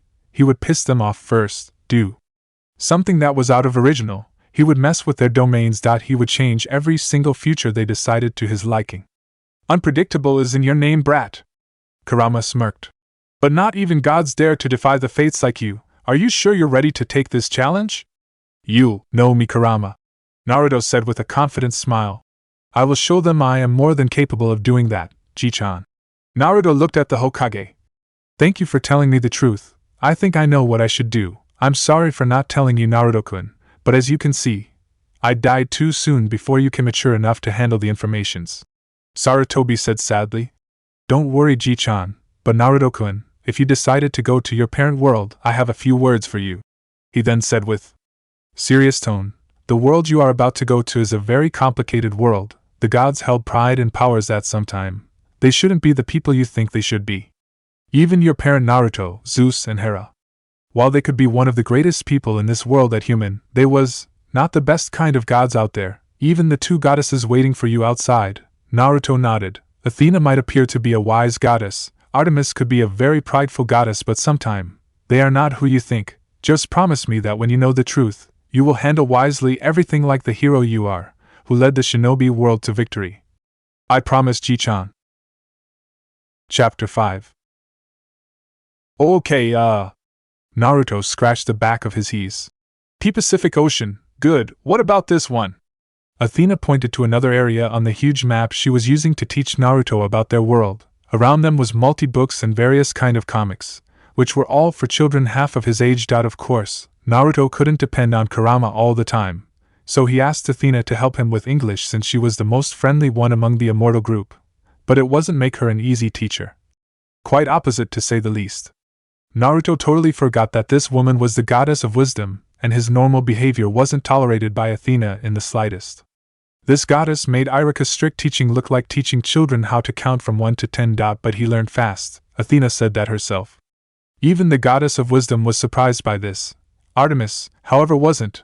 What Athena was teaching was pretty simple, so of course the simple-minded idiot understood it pretty fast. It would soon change when they get to the complicated things. Speaking of whom, the huntress along with her lieutenant already went hunting at the forest outside of Konoha. And just a few hours after Naruto and his team returned to Konoha and told Tsunade about his upcoming leaving, the news somehow spread all over. Elemental nations like Fire unhade. Of course, the information about Naruto's real parent and his true origin, as well as the immortal group with him right now, was kept at the Triple S top secret information. It would cause chaos all over the countries if they found out that Naruto was the son of two powerful gods and the two women staying at Konoha right now was goddess, not to mention Zoe being an immortal. What the people of elemental nations knew was that he was about to leave for a very long time, going to the faraway lands that were even outside of the elemental nation, and became a wanderer like his late sensei. I heard that you dreamed to become this village's leader, the Hokage, right? Athena asked as she put the book down and asked Naruto. Yeah, to be Hokage, that's my dream. Naruto smiled slightly. At first I just want to be Hokage in order to have people acknowledge me, grow up, and I found it is more than just acknowledgement. True. Athena nodded her head. She of all people was too familiar with the word leader. You know, you don't have to leave this village forever. With your father's power he can teleport you to this place whenever he wants. It's just that he can't come to this world due to the oath he made with the Styx long ago. Is the Styx that terrify? For us gods, we won't be affected by her curse. But the curse itself will go to our children, Athena explained, so if they broke that oath, bad fortune will get to you and that will be the last thing they want to do. Is that so? Naruto nodded his head and stood up. Hey, where are you going? We're still finished this yet. Athena tried to grab him, but the boy already got to the front door of his apartment. Hey, what is the big deal? I already have the clones study for me. He pointed out. Clones filled every single area of his apartment, With a book in each of their hands, his copies were helping him, speeding up the language learning process. With the speed they were learning and the amount of clones Naruto summoned, he would more or less have the basic grab of the world he was going to come to. To say Athena was shocked was an understatement, because she'd never seen such useful technique before in her immortal life, both in daily learning and wars strategies. Athena could read dozens of books per day and perfectly understand them, but the idea of Naruto with his clones could read hundreds, maybe thousands of books, depend on the amount of clones he summoned. Then at the end of the day all knowledge transfer back to him, when the clones disappear, was truly terrified. It wasn't like she didn't believe in this method of learning, and she could teach the clones if she wanted to. But she preferred to teach the original, since everything gone to him anyway. Plus, teaching a whole class with the same face was a little bit creepy, even for a goddess like her. Naruto put on his jacket and opened the door. But the moment he opened it, "Naruto-senpai, please don't leave! Please, our village needs you, you're our hero, don't leave, please give me your child first before departing. If you really have to go, please accept my gifts first." The hero of the elemental nation instantly slammed his door closed, and used his back to block the door. There were a lot of people waiting outside of his apartment. Most of them were girls and young women, and some of them even had gifts in their hands, from foods to various kinds of gifts that he could think of. "Well, don't let Artemis see that girls are swooning over you," Athena advised wisely while explaining a few details to a clone of Naruto. "You don't have to tell me." He quickly escaped through the window and headed to the hospital, where Tsunade was waiting with his new hand. Line break. "How do you feel, Naruto?" Tsunade Senju asked as she held a small board with a pen in her hands, looking at Naruto, who just went through a surgery just fine. Naruto looked at his new hand made from the Shodaime Hokage cells, which was wrapped completely in bandages. Tsunade thought it would be best wrapped his new hands by bandages, since her grandfather's cells combined with the flesh of other could get a very unhealthy feeling for the one who saw it. At least he didn't have the Shodaime's face poked out of his arms like Madara or Danzo. The blonde moved his index finger, and saw that it reacted to him immediately. Naruto then turned his hand around and tightened his hand into a fist, gripping it tightly, and smirked. "Well, Bachan, this is as good as my original 1-inch. He grinned at the former Godaime Hokage. "Good, but we still need to run some more tests on your arms." The blonde groaned, making Tsunade glared at him. "Shut up, brat, this is for your own good, yeah. What about Sasuke?" he asked. If Tsunade had finished with his right arm, then she probably finished with Sasuke's left arm. "Sakura is taking care of his hand." Naruto Wolf whistled before receiving a light swat on the head by Tsunade's clipboard. Naruto quickly gathered his things and got out of the hospital before the 53-year-old lady in disguise could grab him, heading toward Ichiraku Ramen to grab a hot and delicious meal. The surgery took him 3 hours in the morning. It could take longer, but since Tsunade was a professional, she made it way faster than normal medic need, so Naruto particularly very hungry right now. Thanks to Naruto's reputation, in just a few days after the world, Ichiraku's Ramen had become one of the most popular restaurants in the entire elemental nations. The place literally overwhelmed with customers 24 hours. What made him super glad was that the Naruto topping had become the most popular topping now, and every shinobi and kunoichi of Konoha came to eat a bowl of ramen before missions in hopes of getting success on mission like Naruto. Now, just wait a minute. Ichiraku Tuchi even hired some of the shinobi team of the village to become the entrance guard for his restaurant, so it was the common sight to see some of the new graduated teams of Konoha standing in front of the entrance, and stop the massive crowds of customers trying to get into the place. "Please step in line, please." Maybe it wasn't a good decision for coming to a crowd place like this, remembering what happened this morning at his apartment, but Naruto was craving for an extra big bowl of ramen with ramen toppings, so he decided to take the risk. Stood at the end of the line with both of his hands in his pocket, Naruto waited patiently for his turn until, "It's Naruto-senpai." He heard the shout and turned behind to see a young boy pointing at him with the brightest smile ever. Instantly those words reached everyone's ears and they turned around and soon got to see the familiar hero of elemental nations. Yeah. He chuckled nervously. "That's me." Soon, villagers surrounded around him and tried to ask him for his signatures or even trying to convince him to not leave the village at this timing. Luckily for him, a certain teacher of Ninja Academy came in to rescue as he pulled Naruto out of the crowd by his collar, making everyone yelled out in disappointment. "Sorry guys, let me borrow him for a moment." Naruto turned around and a smile made it to his face when he saw one of his most favorite teachers, Irika Yumino, standing behind him with a smile on his face. "Irika-sensei." The blonde grinned widely. Let's come in, Naruto, my treat this time. This day couldn't get any better. A few minutes later, sitting at a table in the middle of the crowded ramen restaurant, Naruto and Iruka were eating their foods, which the former more or less gulping down bowl after bowl of extra big ramen served by the restaurant's waitresses. The blonde ate his food with a happy smile on his face, happy that he didn't have to worry about his Gamachan became thin because of him. So Naruto, when are you going to go? Iruka started the conversation, slowly eating his ramen. Well, after Sasuke go I will go too. Naruto nodded his head, putting the empty ramen bowl down and grabbed another one. He told me something about traveling the world to see how it works, so more or less we both will leave Konoha in a day or two. Iruka was one of a few people knew the truth behind Naruto's departure. Can't say that I'm not sad when you are about to leave. The teacher smiled at him. Don't worry, Iruka-sensei, Athena said that I can visit Konoha from time to time if I can ask Pop help me with the transportation. He pointed out with a grin. Plus I don't think that world ramen is as good as Ichiraku. The brown-haired Chunin laughed at that. To say Naruto was glad when he found out the earth also had ramen was an understatement. Artemis or any gods could summon foods and really delicious at that, but he prefers handmade more than magical made like what the goddess did.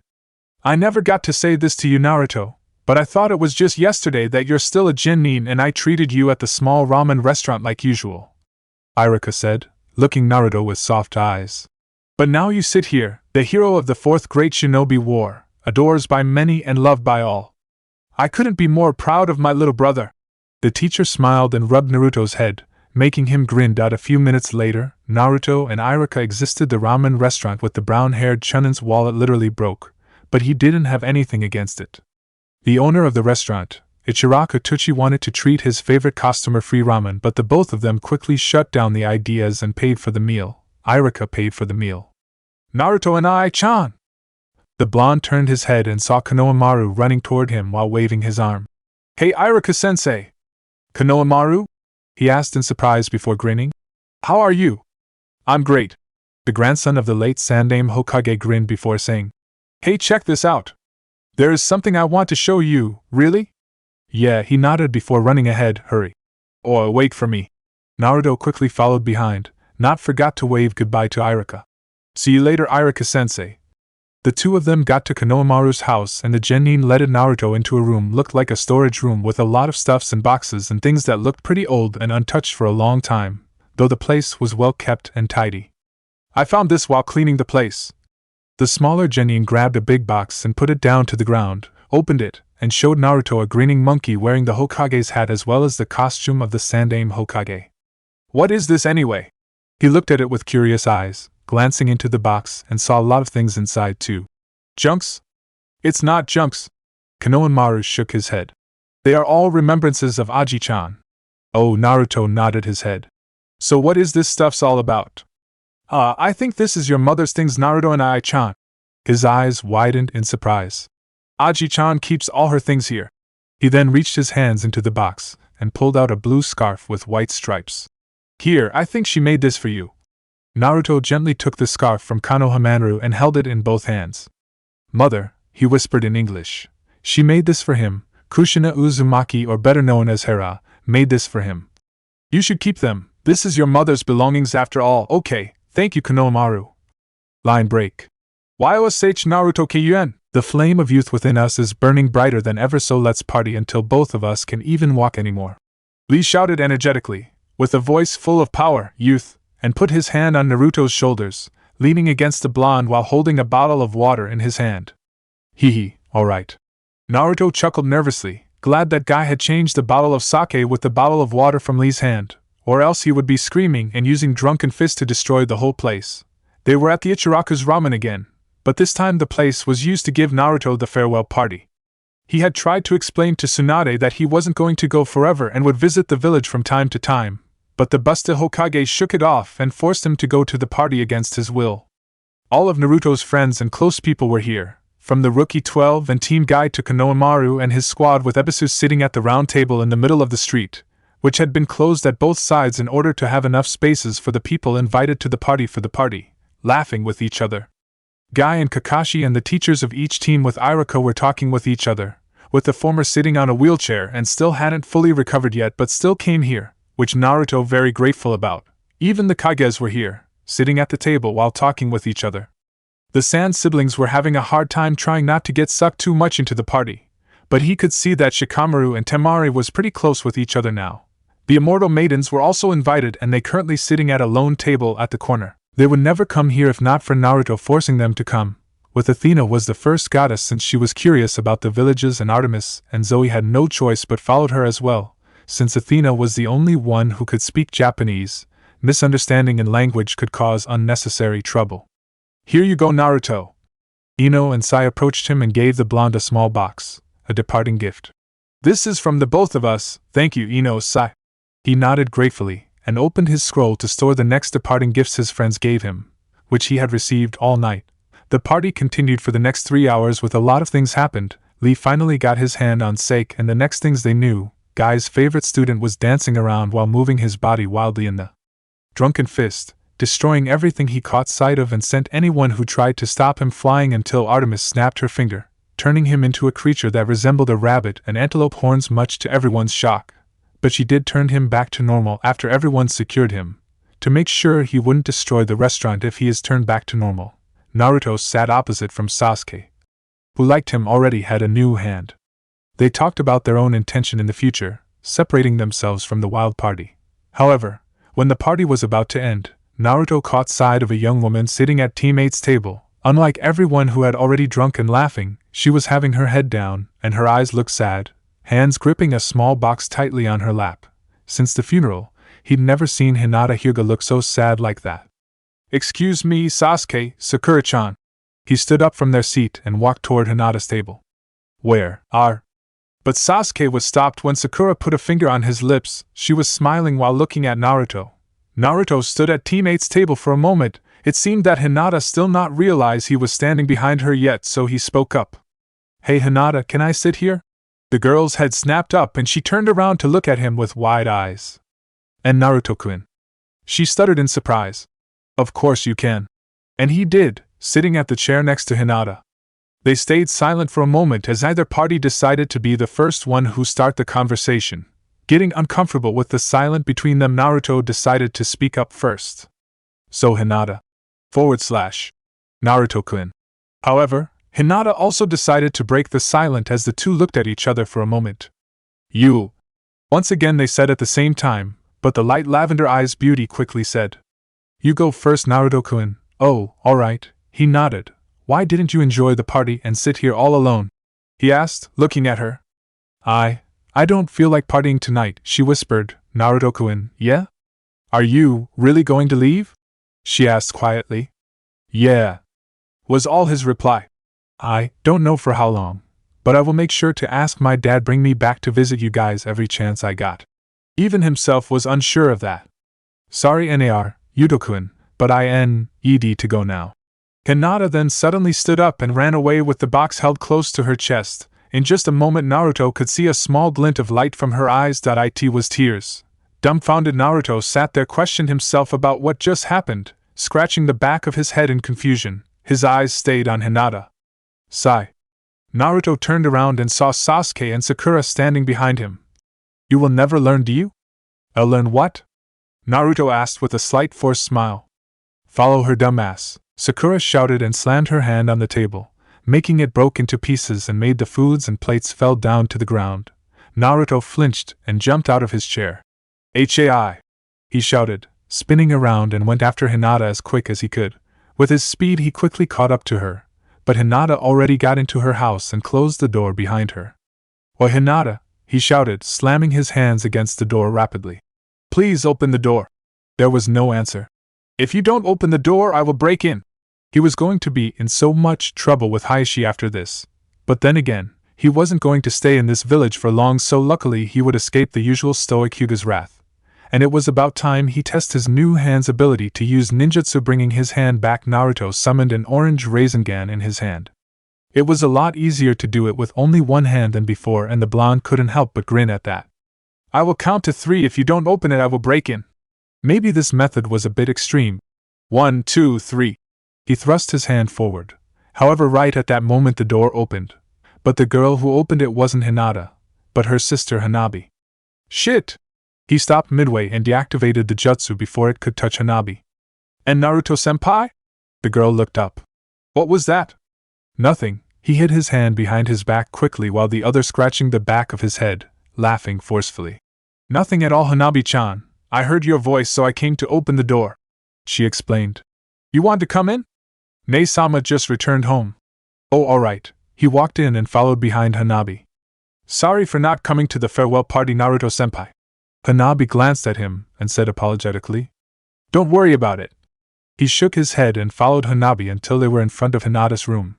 Nei-sama, Naruto-senpai is here to see you. She knocked the door slightly. Nei-sama, she is not inside. Naruto suddenly said he could feel somebody else in this mansion other than Hanabi, but they wasn't in the room. I will go to her. You go to your room, alright, Hanabi. Alright then. The young Huga waved slightly. Naruto got to the place appeared to be a garden of the Huga mansion, the place filled with plants and all the kinds of flowers he could think of. He could hear the faint sobbing sound and moved toward that direction as quickly yet gently as he could, knowing full well that Hinata was there and he didn't want her to run away again. True enough, the girl was having her head resting against her arms, with both of them put on her knees as she was sitting while leaning her back against a tree. The box was being held closely to her. Hey, Hinata-chan. Naruto kneed down next to her and said with a gentle tone. You alright? The dark blue-haired Hyuga princess looked up and turned her eyes at Naruto, showing her beautiful lavender eyes, which were full of tears to Naruto. Looking at her now, the blonde felt like he was really an ass now. Then suddenly, Hinata threw herself into his chest, crying out loudly. Naruto was surprised by her sudden action, but his eyes then softened and gently brought his arms around her, hugging her tightly to his chest. It's okay now, I'm here, he said gently running his hand through her hair. This is going to be a long night, he thought. Line break. This is for you, Naruto-kun. Hinata said with her head resting on his shoulder. The both of them was sitting close to each other while leaning their back against the tree. She handed him the small box, which Naruto took it with both of his hand. Thank you, Hinata-chan. He smiled. He had decided to wait until he got to the new world, but everything had its exceptions, so he would make one with Hinata's gift. He reached his hand inside and felt something very soft, like clothes or something like that. Naruto then grabbed a hold of it and pulled out. It was a long red scarf, and it looked very familiar. This is, you remember Naruto-kun? She asked quietly, closing her eyes. That is the scarf you wore many years ago. On a snowy day, when we were both preparing to enroll the academy, you came and saved me from a group of bullies. Memories returned to his mind. Now Naruto remembered that day and the scarf in his hand. Though you failed and easily beaten, and your scarf trampled over by them, I asked you to keep it, right? Naruto asked, chuckling to himself. He was so weak back then. Since it was ruined. Yes.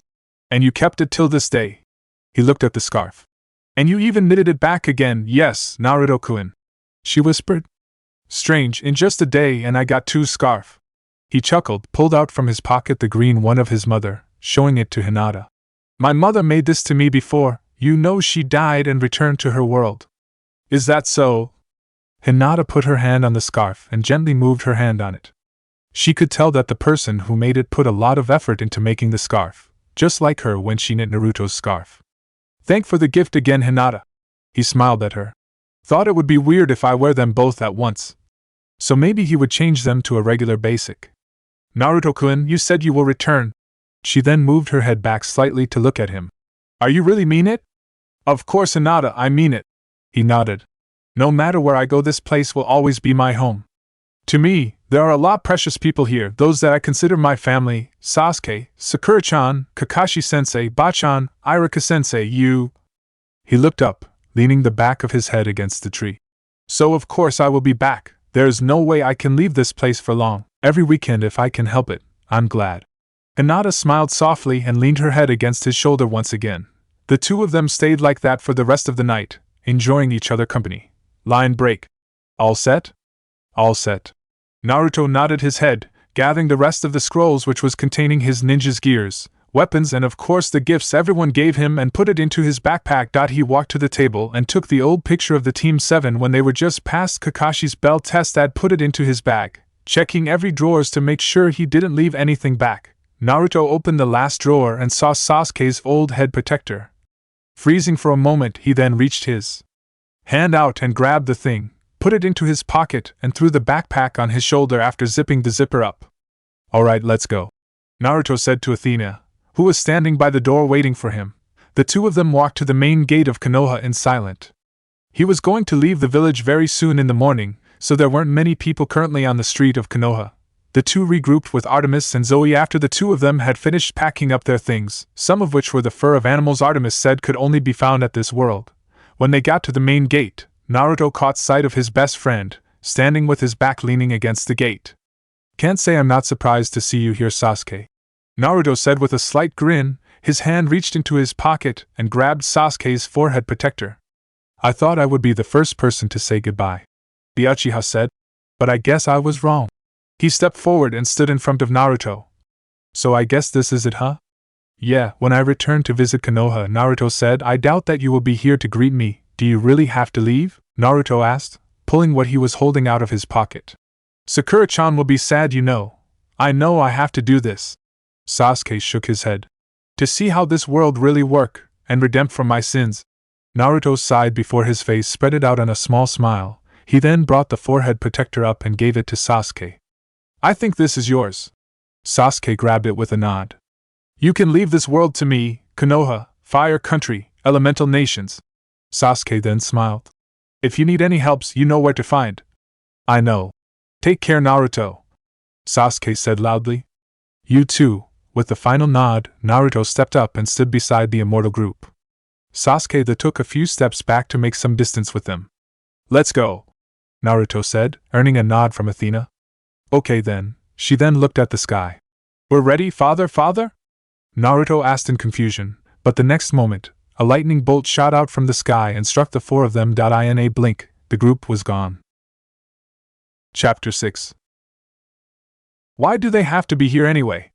Zeus asked blankly as all of his children, including the children he had through affairs with immortal women, were present in the throne room, the place where he and Hera planned to have a warm welcome for Naruto.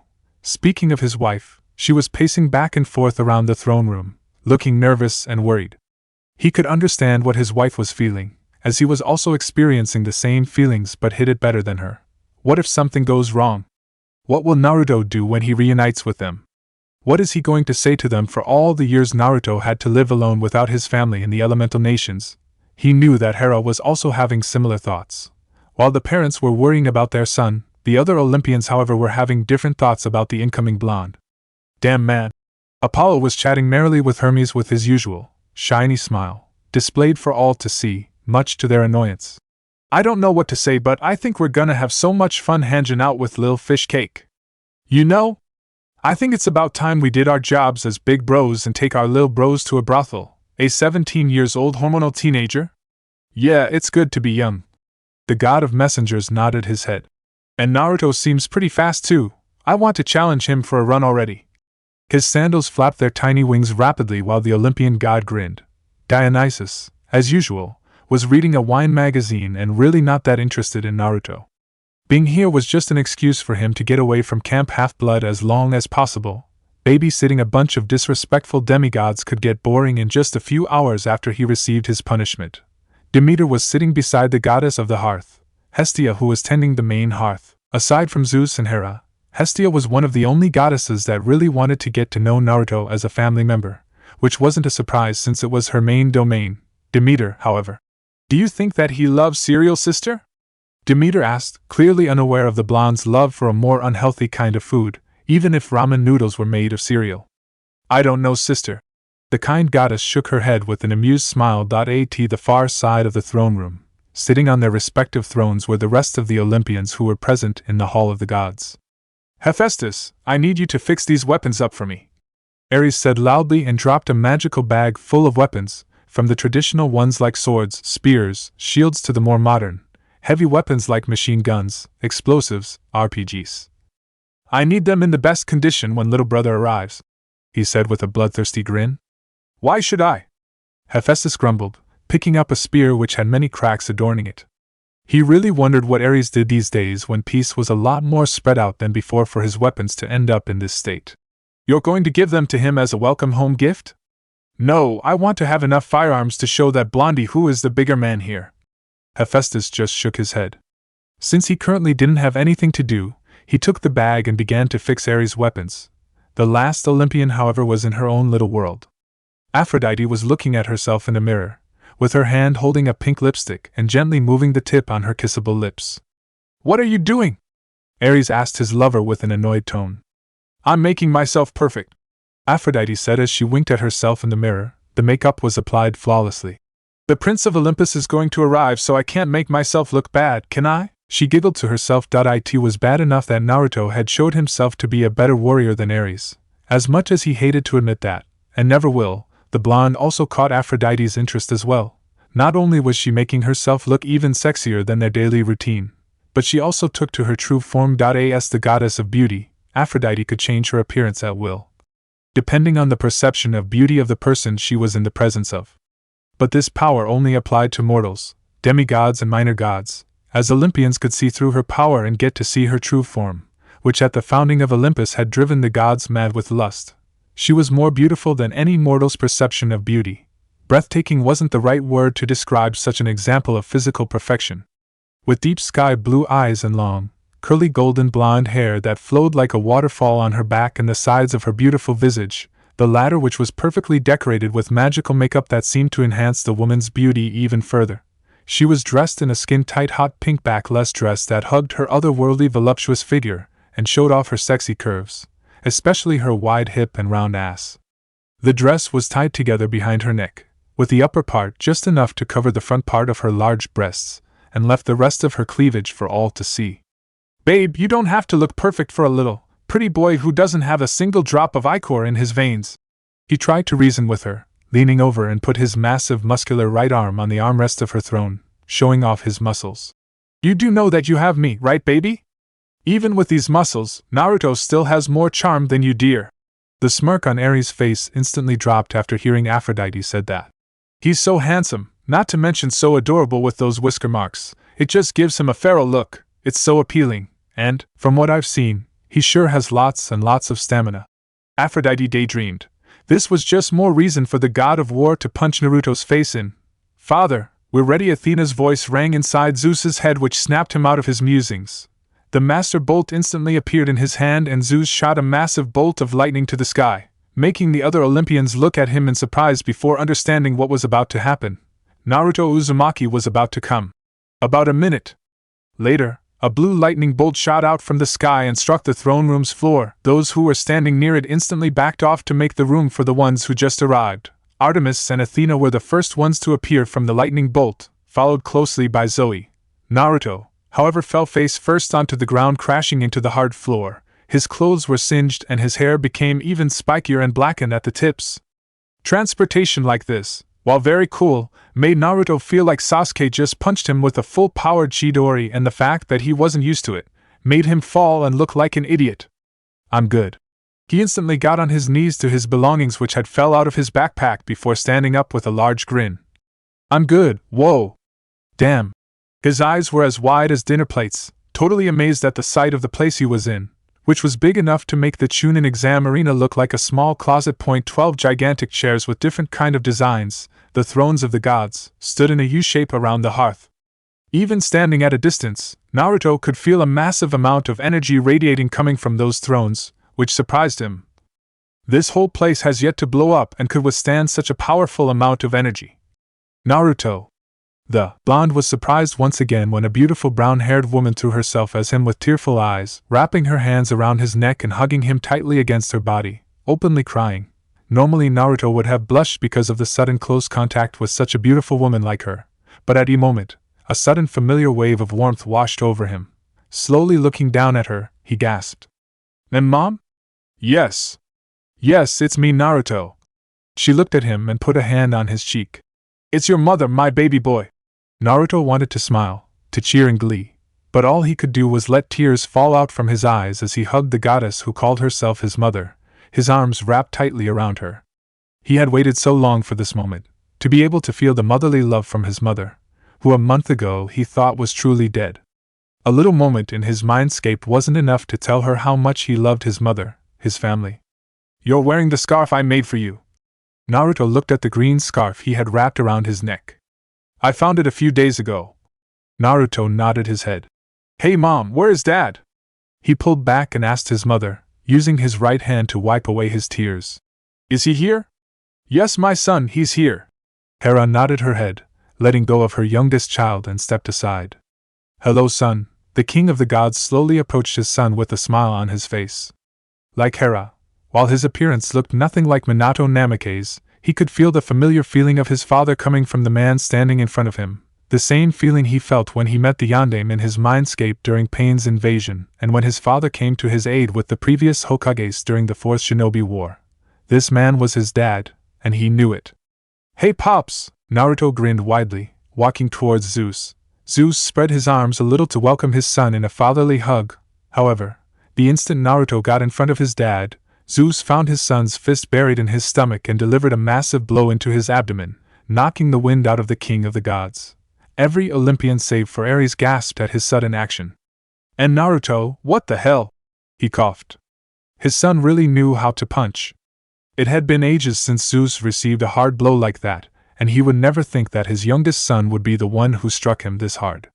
That's for sealing Kurama into me. If someone ever asked him, Naruto would say that punching his father in the gut for the second time felt extremely good was an understatement. Well, I think I do deserve dash. But he wasn't able to finish that sentence because Naruto's bandaged right hand suddenly engulfed in Kurama's chakra and went straight at his face, sending the proud and prideful king of the gods himself flying across the room, straight into the opposite wall with so much force that it shook the entire place violently. And that's for cheating on Mom, bastard! Naruto said loud enough so that Zeus from the other side of the hall could hear him loud and clear. Hera didn't know what to say.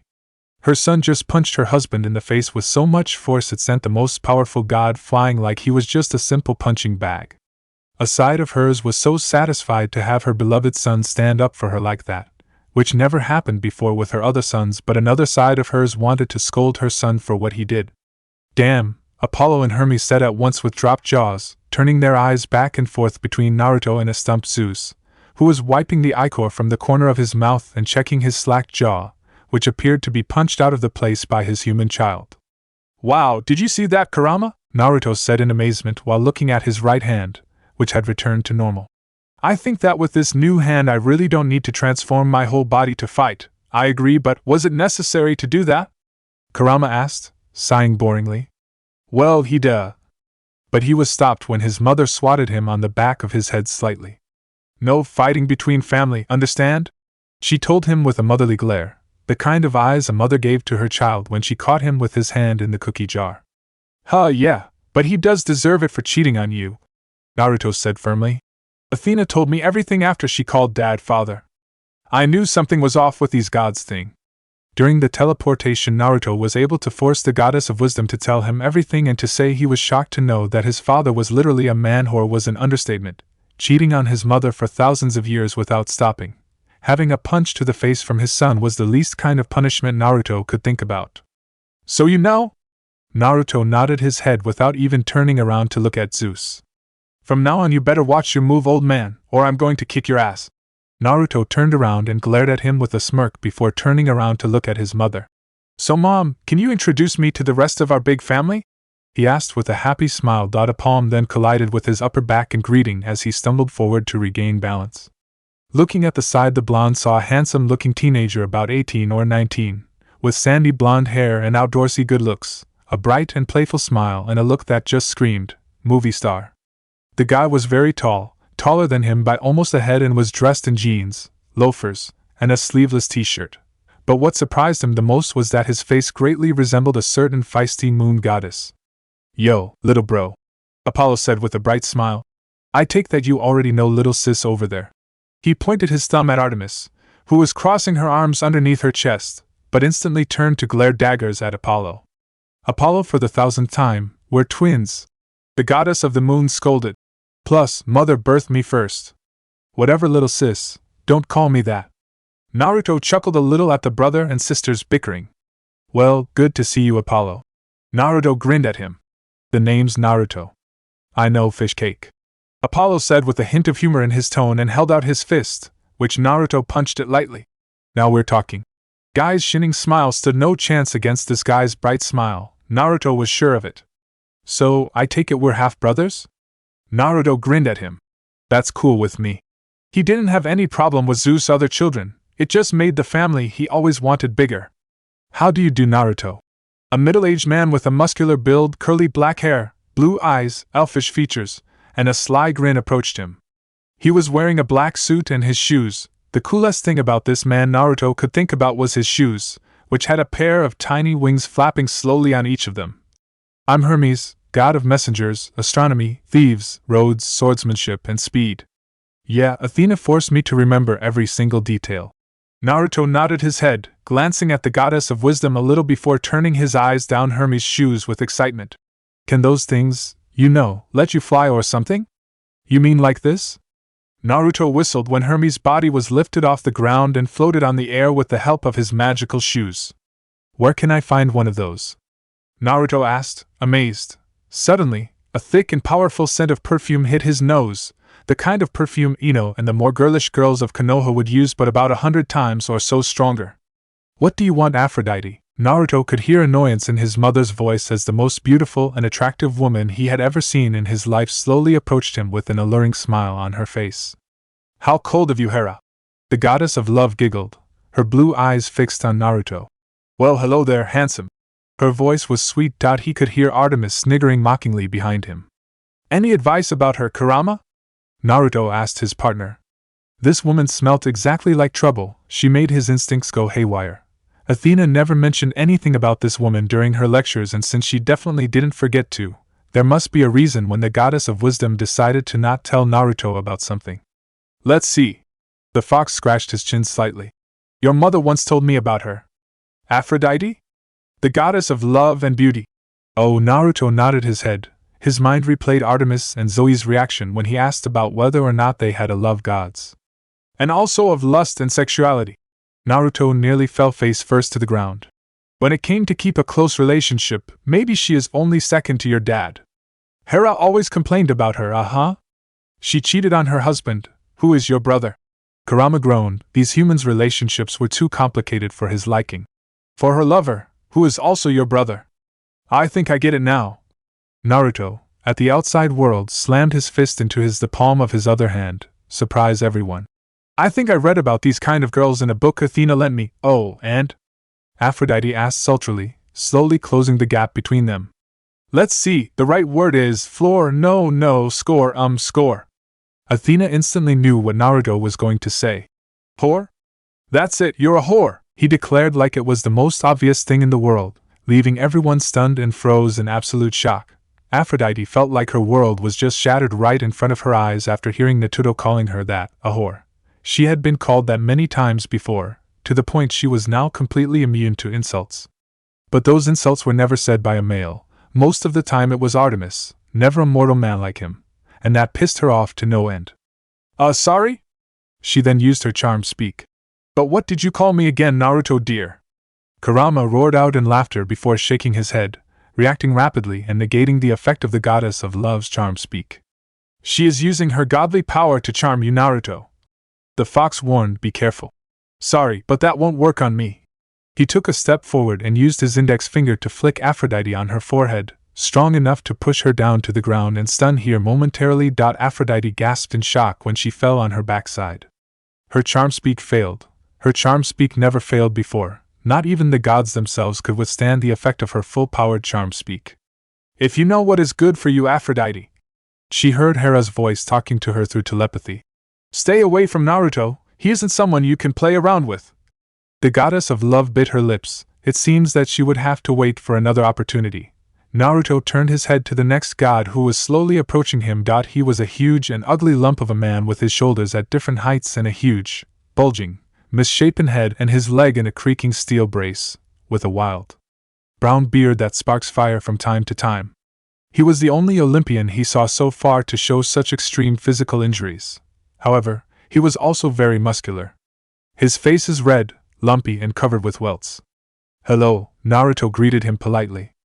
Hello, Naruto. Hephaestus' voice was deep, booming, and rumbly. I'm Hephaestus and I'm your brother. His eyes glanced to Hera slightly but quickly returned to Naruto quickly. Naruto saw bitterness inside his eyes. And as you can see, But Naruto stopped him by stepping forward and wrapped his arms around his brother's neck in a brotherly hug, grinning from ear to ear as he held the god of smiths and craftsmanship in his arms. Hephaestus was stunned and looked at Naruto in confusion. None of his siblings, especially a certain warmonger, had showed this much brotherly affection towards him like Naruto. You have no idea how much I wanted to meet my, well, full-blooded siblings. He chuckled when he saw Zeus look down in guiltily. But what happened to you? You seem like someone who had been ran over by a train. Well, as I was saying. Hephaestus said, his usual permanent scowl disappeared. I'm not the most handsome kind of gods here. Nah, you're cool to me. Naruto patted the man's muscular arm playfully. I heard that you're very smart and talented in making things. How cool is that? Never judge a book by his cover. Hephaestus might be ugly, but he was extremely talented and could make almost anything. Having such a cool brother like that was something he always wished for in a family. Well, if you say so, brother. A smile made it to his face when Hephaestus nodded his head at his younger brother. Hey, mama's boy. Voice laced with arrogance made Naruto turn his head slightly to see a rather tall, handsome man with scarred cheeks and an oiled crew cut. He wore black jeans, combat boots, a leather duster, and muscle shirt with a bulletproof vest and an iron padlock necklace, red-tinted wraparound sunglasses to cover his flame-filled eye sockets. Come and greet your big brother. I take it that you're Aries. Naruto said blankly before a blank smile spread out on his face. Well, hello, show some respect to your elders, little punk. Aries pulled out his massive knife and twirling it in his hand. The only reason I didn't get you right here for that disrespectful greeting is Mom and Dad's presence here, and the only reason I didn't do anything to you yet was because Mom doesn't want violence between family members. Naruto said lazily. I like that kind of tone. Watch your steps, punk. He walked towards Aphrodite and grabbed her by the arm. Let's go, Dite. Hey, let go of me. Aphrodite shook her hand from the strong grip of her lover, feeling rather annoyed by his sudden action. So, I take that she's your wife, nay? He only had 2 older brothers and one of them was trying to pull the beautiful love goddess with him. It was not that hard to figure it out. Yes, she is, Hephaestus grumbled. He used to love her a lot, but after 3,000 years of being cheated on constantly, he didn't feel any love to the love goddess anymore and would happily divorce to her if his mother allowed him to. Too bad for him, thought. Hera was the goddess of marriage and there would be absolutely no chance for him to have their marriage bond broken.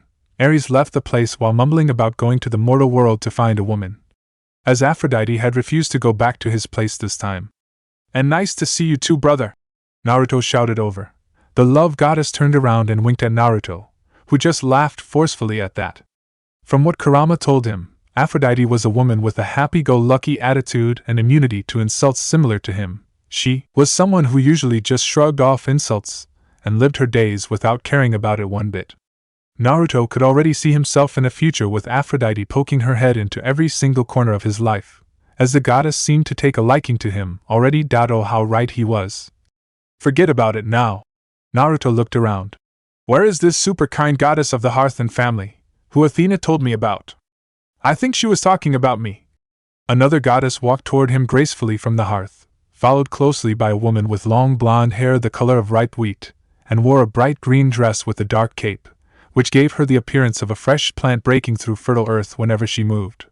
She also wore a crown of woven corn leaves and adornments of poppies, and she had a scent of a rainstorm over a field of jasmine.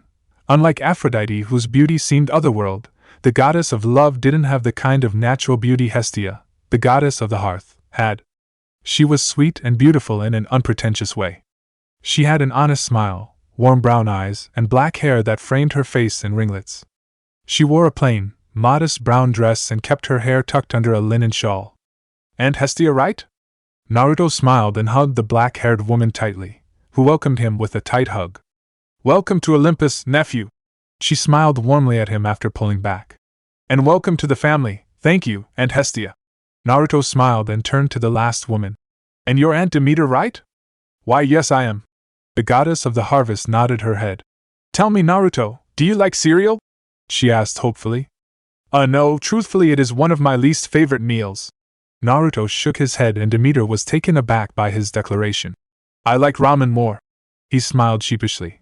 The blonde-haired woman shook her head before turning away, huffing and flashing away with a scowl on her face. Did I say something wrong? Of course not, Naruto. Hestia shook her head with a kind smile. She is just upset that you don't like cereal, that is all, ahem. Zeus cleared his throat. Now if everyone is done with their greetings and introductions, I would like you to all return to your duty. We can't leave the world running without the gods watching over it. Then I will return to the hunt, father. Artemis was the first one to say that to the king of gods and put a hand on her lieutenant's shoulder, flashing both of them away in a silver flash. Naruto, if you need any help, feel free to ask. Athena told the blonde, who nodded gratefully, before flashing away as well. See you later, handsome. Aphrodite approached Naruto and tried to kiss his cheek goodbye, but the blonde blocked her lips with his bandaged hand. Ah, you're no fun at all. She winced playfully. Playing hard to get. With that, she teleported away in a thick cloud of perfume, returning to her duty of spreading love and broken hearts all over the world. Naruto coughed while using his hand to blow the perfume away. Hard to get, he didn't even understand what she meant by that. Naruto, if you want any kind of ninja weapon made or just want to chat, feel free to come over my forge. Hephaestus offered. Are you kidding me? Of course I will. He then reached his hand into his pocket and pulled out a kunai. Check this out. I don't think this world has this kind of metal, so have a look at it. The god of smiths nodded his head and disappeared. Oi, I think it is about time I ride my baby around the world again. Apollo said cheerily to Naruto. Sayonara, bro. Naruto chuckled when the god flashed away in a blinding flash. If you need ant delivery made, or just want to hang out, contact me, Hermes said, cause I'm the fastest being alive. He teleported away as well. My place is here. Hestia walked toward the main hearth and sat down. You three should go somewhere else to have a family bonding moment. You don't have to tell us, sister. Both Zeus and Hera said at the same time before leading Naruto out of the throne room. Line break. Damn. Naruto muttered, standing at the cliff of Olympus with his hand leaning against the barrier, looking at the city below. You mean this mountain actually floats in the sky? Even from this place, high above the clouds, Naruto could hear the sound of bustling in the city, with strange vehicles and people in strange outfits. He was looking at the city from the cliff of Olympus with his father, who was standing next to him with his back leaning against the barrier. Hera, who decided to let Naruto have a few moments with his father, who didn't give a very good first impression to his son, had gone somewhere else and would return later. Naruto could also see a lot of tall buildings, called skyscrapers, from this position as well, actually amazed by the capability of the humans of this world. Maybe when he returned to visit Konoha, he would bring the idea of making skyscrapers back with him to the elemental nations as well. Yes, Olympus is originally located on Mount Olympus in Greece. It has steadily moved over to the west, following the heart of Western civilization over the centuries. Zeus nodded his head. Instead of being located on a physical mountain, it is a metaphysical duplicate. This mountain does not connect with the ground and cannot be detected by mortals due to the mist. The two stood in silence for a moment before Naruto decided to speak up. Dad, can I ask you a question?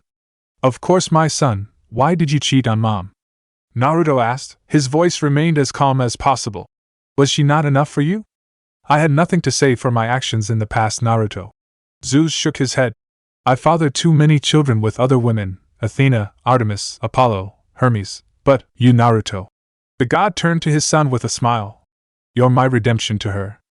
After everything I had done, Hera agreed to start everything over with me, not as immortals, but as two normal humans. He then chuckled. Well, not entirely normal, but we did start over. I came to love her again, more than ever. Zeus looked at Hera, who was running toward them with a basket in her hand. We got each other once again with the love of two mortals, unaffected by Aphrodite because we formed it in a different dimension. You're the result of that love, alright, Dad. Naruto smiled at him. And you better keep it that way, or else a punch won't be the only thing you will get from me. But for some reason, something was telling him there were more to this. Okay, guys. Hera smiled at them, kneeling on a colorful picnic sheet and the basket next to her. Come here. Zeus looked at Hera in confusion, while Naruto just grinned and sat down in front of his mother with his legs crossed. Come on, Dad, come here. Naruto called him. I made some of your favorite ramen, Naruto. Hera reached her hand inside the basket and pulled out a few bowls of ramen, and since she already took out about a dozen of them, the basket must be a magical thing to be able to contain that many. And since I don't really know which ones you like the most, I made everything I can think of. Wow, this many, Mom? Naruto asked, picking up a bowl and took a sniff. And it smells good too. You made this yourself in such a short time? Of course I made them myself. Naruto looked at her. Okay, I did make them with the help of magic. But I didn't just summon them, Now eat up, Naruto. Hera smiled. Eat and tell us everything. Naruto opened the first bowl of ramen and took the chopsticks from his father, starting to eat while retelling his story at Elemental Nations. From the day he became a genin to the day Sasuke left the village, then Naruto and his friends nearly lost their life to the Yanenshu if not for the help of the sand siblings and Lee. He retold his fight with Sasuke at the Valley of the End and his departure with Jiraiya for the 2.5 years training trip. Hera scowled a little when she heard the part where Jiraiya tried to make Naruto read his Ica Paradise series while his father just laughed it off while shaking his head. Naruto used to think about what it felt like to have a family that you could return to, a real family where you could share the most important moments with them, and he finally understood that feeling. Later, clang. Clang, the sound of a hammer hitting hot metal could be heard all over the forge of Hephaestus. You work here? Naruto asked as he picked up a celestial bronze sword from the basket full of weapons made in the same metal. It was 9 o'clock in the morning, and after saying goodbye to his parents who returned to their duty after their unofficial picnic, he began to wander around Olympus, and Hephaestus's forge was the first place he visited. What is this metal anyway? Celestial bronze, the powerful metal used by the gods, Hephaestus explained. It is mined by the Cyclops from Mount Olympus. The ore is shaped by tempering the metal in Mount Etna and cooling it in the river Lethe. I take that it's hard to make. Naruto swung the sword around. Try stabbing yourself. Hephaestus returned to his work. Because our parents gave birth to you in artificial mortal bodies, you're fully mortal, therefore it is useless against you. There wasn't a single drop of godly blood within Naruto, so the celestial bronze would pass through him harmlessly. Just like Hephaestus said, Naruto touched the sharp edge of the sword and he didn't feel anything at all. He could still feel the weight of the sword, and yet he didn't feel it cut him in the slightest. He then tried to do something more extreme. Putting his hand on the table, Naruto took out a celestial bronze knife and stabbed his hand with it. He waited for the pain, yet it never came. Cool. Naruto grinned before turning to Hephaestus. You need any help? He asked when the god thrust the weapon into water to cool it down. Don't worry, there is nothing I can't handle. Line break, what can I say? Hephaestus chuckled as he sat down on his chair, using a rag to wipe away his sweat. It wasn't every day that I have so many useful workers like this. He could use his machines, but it looked like Naruto and his clones worked more effectively. Clones could be seen everywhere around the large forge of Hephaestus, as they were doing everything they were assigned to. From sorting weapons to moving objects, with Naruto's superhuman strength his clones made work look easier than usual. Clang! Careful! Hephaestus called out to the original, who was trying to make his very first weapon. You won't be able to get it into shape if you hit it too lightly, so I should hit it with more strength? Naruto grinned and went into sage mode, raising the hammer above his head. Fine then. He slammed the hammer down the glowing hot sword. However, due to the strength he used behind that hammering was too great, it not only completely broke the incomplete sword in half, but also the table the anvil underneath used for crafting was sitting on as well. Damn, kid. Hephaestus roared in laughter as Naruto looked at the hammer while scratching the back of his head, unsure what just happened. You really pack some serious strength there. Naruto chuckled and put the hammer down. It didn't take him long to realize that he wasn't good at crafting like his brother. But this was just the beginning of Naruto Uzumaki's new adventure in this new world. Chapter 7. Give up, Aries, Naruto said coolly as he blocked the massive broadsword swung to his head with the back of his bandaged and chakra-reinforced hand. A handgun, as the god of war called it, appeared in his hand and he instantly pointed it at Naruto's face, pulling the trigger not a second later.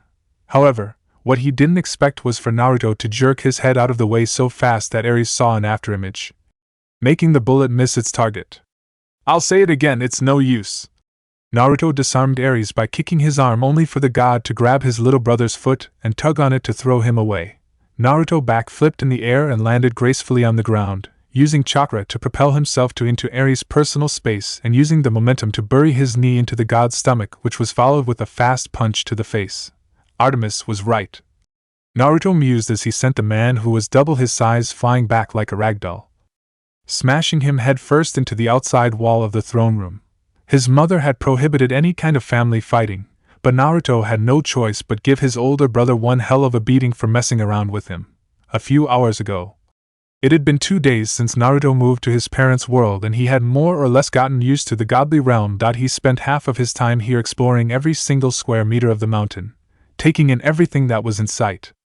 To say Naruto was amazed by the incredible architecture of Mount Olympus was an understatement, as he had never seen something like this before, and Olympus truly lived up to its name as the home of the gods. He learned that aside from the winter solstice or the rare emergency meetings, the gods were free to go do whatever they wanted, taking care of their domains to make sure the mortal world would be functioning perfectly. While his mom and dad were busy, they tried to spend as much time with him as possible, especially his mother. She tried to smother him with love every instant she had some time to spare. They mainly talked about Naruto's life at Konoha, and Hera sometimes asked about the more private part of his life. His dad, Zeus, always appeared to remind Hera of her duty as the goddess of marriage. While Naruto's relationship with his father had become better, the blonde still hadn't forgiven Zeus for his affairs. 3 days away from winter solstice, and Naruto already got tired of the citizens of Olympus asking him about his name, or how a mortal was able to get to Olympus. The only ones who knew about his existence were the Olympians, and it would take some time for the whole godly world to know about his existence, so he would have to wait till the yearly meeting of the Olympians to be known. Hephaestus was the only Olympian that always remained in Olympus, and Naruto spent a few hours every few days with his brother, helping him in the forge. Last night, he slept at his mother's temple, and everything about it gave him a warm, cozy feeling of familiarity, just as he expected from the house of the goddess of the perfect family. As a goddess, his mother didn't need to sleep like him, but he could feel her motherly love for him after waking up in the morning. It was 6 in the morning, and Naruto was still exploring his new home, passing the group of beautiful women called nymphs who occasionally went into giggling fits after stealing glances at him. Some of the minor gods greeted him, while others demanded to know his reason to be in their amazing presence. Naruto simply replaced himself with a wooden log every time they pestered him. Later, the blonde was standing in front of what seemed to be a giant metal block, with the metal doors closed together at the front and some kind of weird designs on top of it. Reaching into his pocket, Naruto pulled out the notebook he used to take note of everything Athena told him about Olympus, just in case he saw something new that didn't exist in his world. The blonde found out that the thing in front of was called an elevator, the only thing that connected Olympus to the mortal world, or the Empire State Building, the highest building in New York City. Naruto scratched his chin, holding the notebook in front of him, while moving his finger towards the control panel, curious what would happen if he pressed one of the buttons. But suddenly, the familiar strong and thick scent of perfume alerted Naruto as his notebook was taken from his hand. Turning to the side, Naruto saw the infamous goddess of love standing next to him, radiating beauty and sexuality like no other. Hey, good morning. Naruto greeted her with his trademark smile. When your parent was a god and goddess, seeing someone having such incredible and unimaginable beauty was something you got used to after a while. Good morning, handsome. The goddess of love giggled, and the notebook in her hand faded away as she closed the distance between them. You know, why are you bothering to write in that pesky notebook when I would be more than happy to give you a more private tour? She stood right in front of him, with Naruto a little taller than her, which gave him a very generous view of her cleavage. Come on, let me show you everything. That was when Naruto realized something Aphrodite and Tsunade shared in common. They were both old, their appearance didn't match their age, and they both liked to expose their bust. Only Aphrodite was hundreds of times or so older than the Godame Hokage. Okay, since I don't have anything to do anyway. She didn't use that charm power of hers, so Naruto was more or less cool with that. Whore or not, cheating on his brother for thousands of years or not, she was a part of his big family, and he planned to spend some time to bond with each of them after all.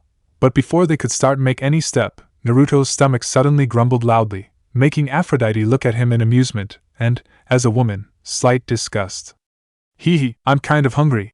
It wasn't like he didn't have breakfast before starting to wander around Olympus. His mother left him with a very healthy breakfast at her palace waiting for him when he wake up. The tradition breakfast any mother would make for their children in the morning, with bacon, eggs, sausage, beans, and toast, one of the most delicious breakfasts he ever had in his life. However, such breakfast only applied to the children of this world. He would need more than just a dish of that to fill him in the morning. Okay, then let's make this a picnic, shall we? Aphrodite clapped her hands together, and in a flash, her clothes changed to a white, tight-fitting top that clung to her upper body like a second skin, with a large pink heart at the middle, short jeans that barely reached her mid-thighs, and a white large hat on top of her head. In her hand was a basket. Let's go. She instantly pulled Naruto with her. Since Hera wasn't on Olympus at the moment, this was the opportunity she was waiting for to get into Naruto's pants. Hey, wait up! He shouted after her, They arrived in a wide garden which acted as the mountain's park. But this place was more like a place to honor the Olympians, as he could see there spread out, wearing different kind of armors and costumes and in different heroic poses. He even saw a statue of his father and mother, with his dad wearing some kind of a dress that showed off his massive muscles, holding his wife's hand as they leaned their head against each other. Well, here you go. She reached her hands into the basket and pulled out a dark green bottle with 2 glasses. I'm imagining a fancy hotel with champagne and candles when we have times together like this. But this is okay for now. Champagne? Naruto took the bottle and saw the word champagne written on it. Some kind of wine? Why, yes. Can you summon ramen databao? Naruto asked with a smile, putting the bottle down. Ramen? That Japanese starch? She visited Japan many times before. Where do you think hentai anime and manga came from? So of course she would know about its national dishes. Hey, it's the food of the go. Well, the food's more than worthy to be listed at the food of gods. Since he learned that ambrosia and nectar were the only things gods ate, he couldn't call his favorite dishes the food of the gods anymore. Aphrodite looked at him like he was crazy, but shrugged it off. Since I'm the goddess of love, I can only summon dishes that eaten in romantic dinners. She picked up the champagne bottle. Combine this with a fancy restaurant with light music, long candles, roses and complete privacy, and it would have everything a couple would like to have a good time. What with that face? She asked, nearly yelled. Oh, alright then. Naruto nodded his head with a straight face. So can I have ramen? Sai, I told you I can't summon ramen. Tell Apollo to do that for you. She brought out a pink box wrapped in a beautiful white ribbon. But I have this, only the best kind of French chocolate, the richest and most scrumptious you can find. Naruto took a piece from her and threw it into his mouth. The chocolate was really bitter, and he wanted to spill it out the moment he took it in. This chocolate was way bitterer than the one he had in Konoha every once in a while. However, the more he chewed, the stranger it became. Naruto couldn't explain it with words. It was like bitter and sweet at the same time. He gulped the piece of chocolate down and felt heat spread all over his body. Wow, it's delicious, bitter at first, but yeah, can't say I have had such a unique flavor before, he told her, making Aphrodite giggle. Well, then have some more. She opened the bottle and poured a little into Naruto's glass. Have some of this too, honey, she told him, smiling sweetly. Thank you. Naruto smiled and put the next piece of chocolate into his mouth, taking the glass of wine from the beautiful goddess. Aphrodite, can I ask you a question? Go on. She nodded her head. I know that my brother wasn't the best good-looking guy in the world, or even the godly world. Aphrodite then frowned. But why did you? There was always a reason for one's actions. Naruto had learnt that with his life.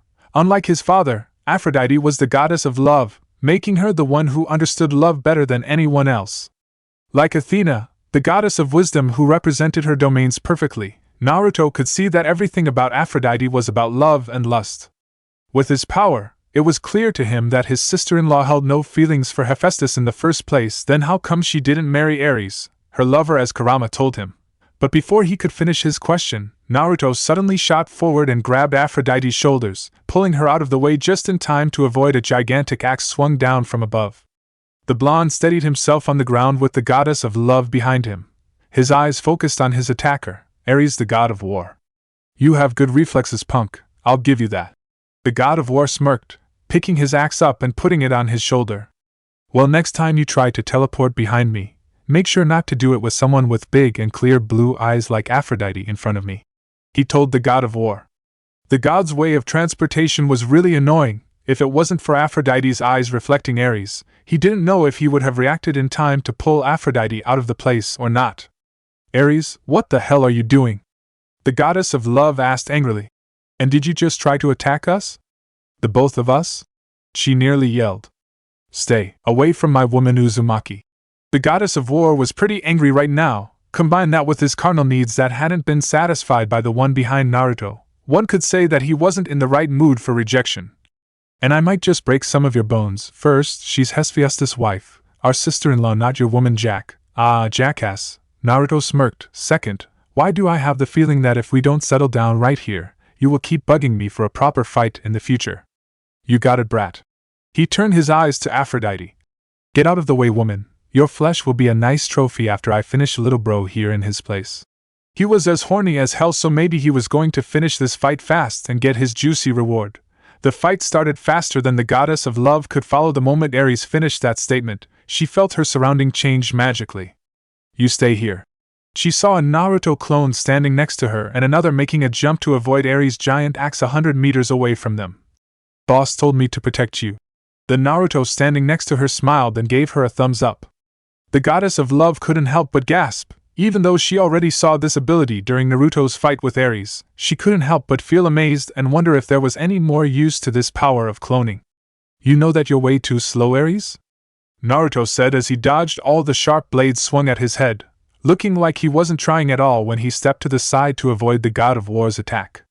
You bet your little punk, let's see if you're faster than this. An M16 appeared in his hand and the god jumped back to make some distance, licking his lips in a sadistic manner before unloading a barrel of bullets at Naruto. But Aries never expected Naruto to be even faster than bullets. Naruto, actually wondering what kind of weapon was that, took a few milliseconds to examining the bullets coming at his head, but it didn't take a genius to know something with the pointing tip moving at that kind of speed was dangerous, as Naruto disappeared and reappeared even faster than those bullets, playing around with a wide grin. Oops, you miss me again. Every time he appeared, he said with an amused tone. Pulling a kunai out from his pouch, the blonde chose a bullet and used the flat edge of his kunai to send it back. Here you go. The bullet went straight into the gun. Much to Aries' shock, he didn't manage to stop his trigger in time, so his weapon exploded right in his face. The metal pieces smashed into his nose and his forehead, much to his anger. Damn, didn't know it could do that. Naruto smirked. Hey, where can I find one of them? Damn you, Aries roared and summoned a sword and shield, standing to his godly height which completely towered over Naruto. What the blonde managed to say before Aries smashed his shield down to the ground, but Naruto was faster and kicked into the celestial bronze surface, launching out of the way before the sword can get in contact with his head. Naruto then took several feet back, gathering natural energy in just a matter of seconds before shooting himself forward with his fist brought back. You know what people say about size? Naruto shouted as Aries raised his shield to block. The bigger you are, the harder you fall. Naruto punched the shield with incredible amount of force and did something Aries would never think about. The ground underneath them cracked and a giant hole then appeared because of the collision between Naruto's fist and the shield. Aries gasped when he felt the force of Naruto's punch actually went through the hard shield itself and smashed into his body, sending him flying without anything to stop him. Aries flew like a bullet, going through building after building which didn't do anything to decrease the speed. The god of war roared out in shock when he was shot out of Olympus, passing over the edge and falling freely down to the city below. Damn you, Uzumaki! The blonde heard him roar out in anger. Suck it, jackass! Naruto stood straight up, but the hell now! In a red flash, Aries once again appeared behind him with a gigantic broadsword in hand. Haven't you realized that it's no use against me?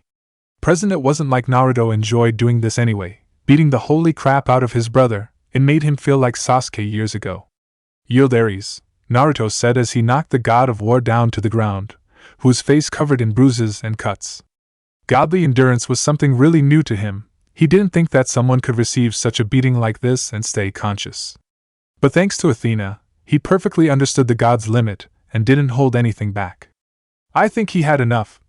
Aphrodite appeared next to him with the help of his clone. Thanks, handsome. She winked at the clone, getting a laugh from him before disappearing away in a puff of smoke. The goddess of love clicked her finger and a few nymphs appeared, bowing their head to the goddess of love. Bring him to Apollo's palace, girls, the goddess of love said. Yes, Lady Aphrodite, they said at once and brought a half-conscious Aries away. Naruto, Aphrodite turned around to face the blonde, who was dusting himself. I have never seen Aries being beaten around like that before. You were incredible. Thanks for the compliment. Naruto grinned at her.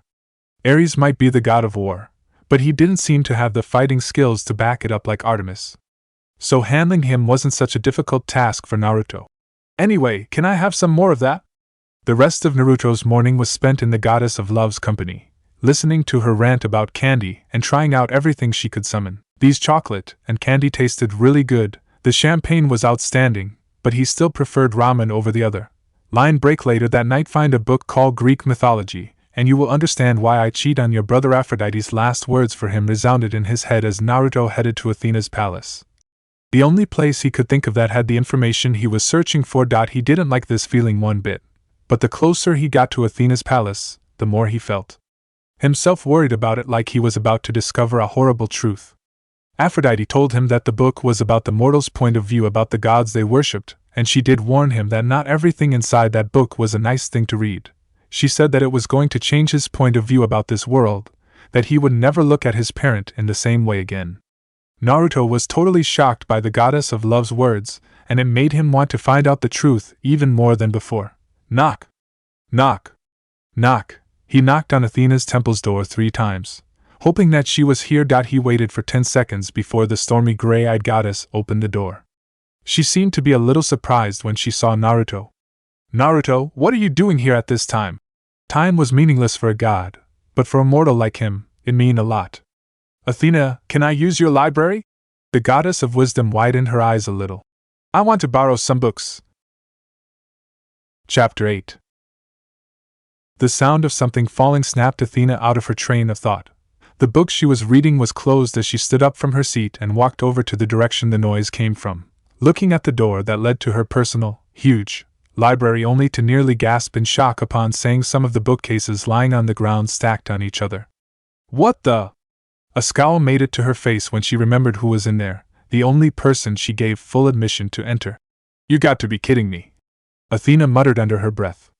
Moreover, here she thought this child of Zeus and Hera was better than his warmonger brother, who once made all the bookcase of her library collapse the same way his younger brother did today.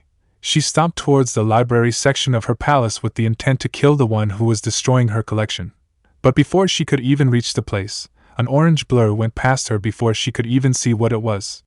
Slightly knocked back because of the wind caused by the speed of the movement, Athena ignored the strange phenomenon and continued to walk to her library. Just like she thought, every single bookcase had fallen to the ground.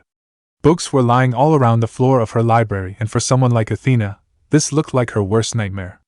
The worst part was that there was a bookcase on the wall at the other side of the room, which looked like it was punched across the room and stuck to the wall.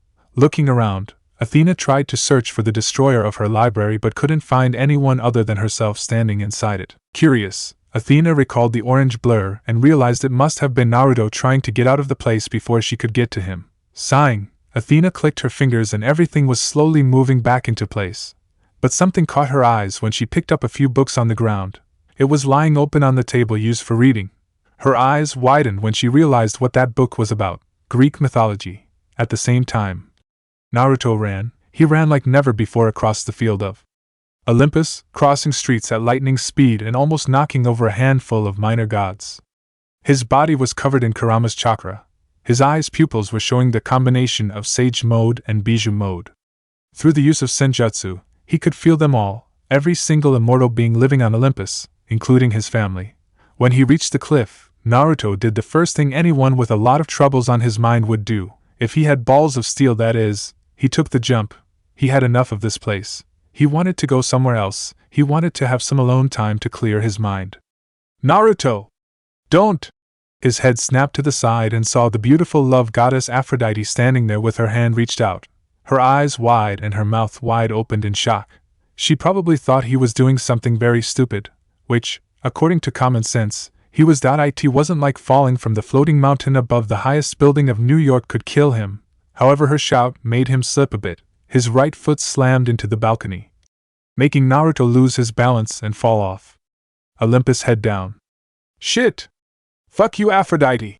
That was the only curses he knew. He had read it from a book he borrowed from Athena's collection when she was in his world. Naruto twisted his body in the air, balancing himself before pressing both of his arms as close to his body as he could. His feet stuck together in order to eliminate most of the wind resistance. Mount Olympus was the highest point he had ever jumped from, so hopefully he would be able to land on the ground without any broken bones. Naruto, not now, Kurama, I need some fresh air, Naruto told his partner, letting the sound of wind blowing around him soothe his nerves.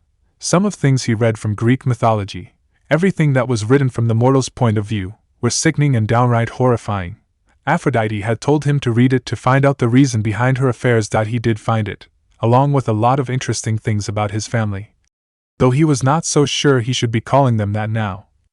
However, what made him sad, not angry, but very, very sad, was that most of it came from his own parents. He didn't think that he could look at them the same way again.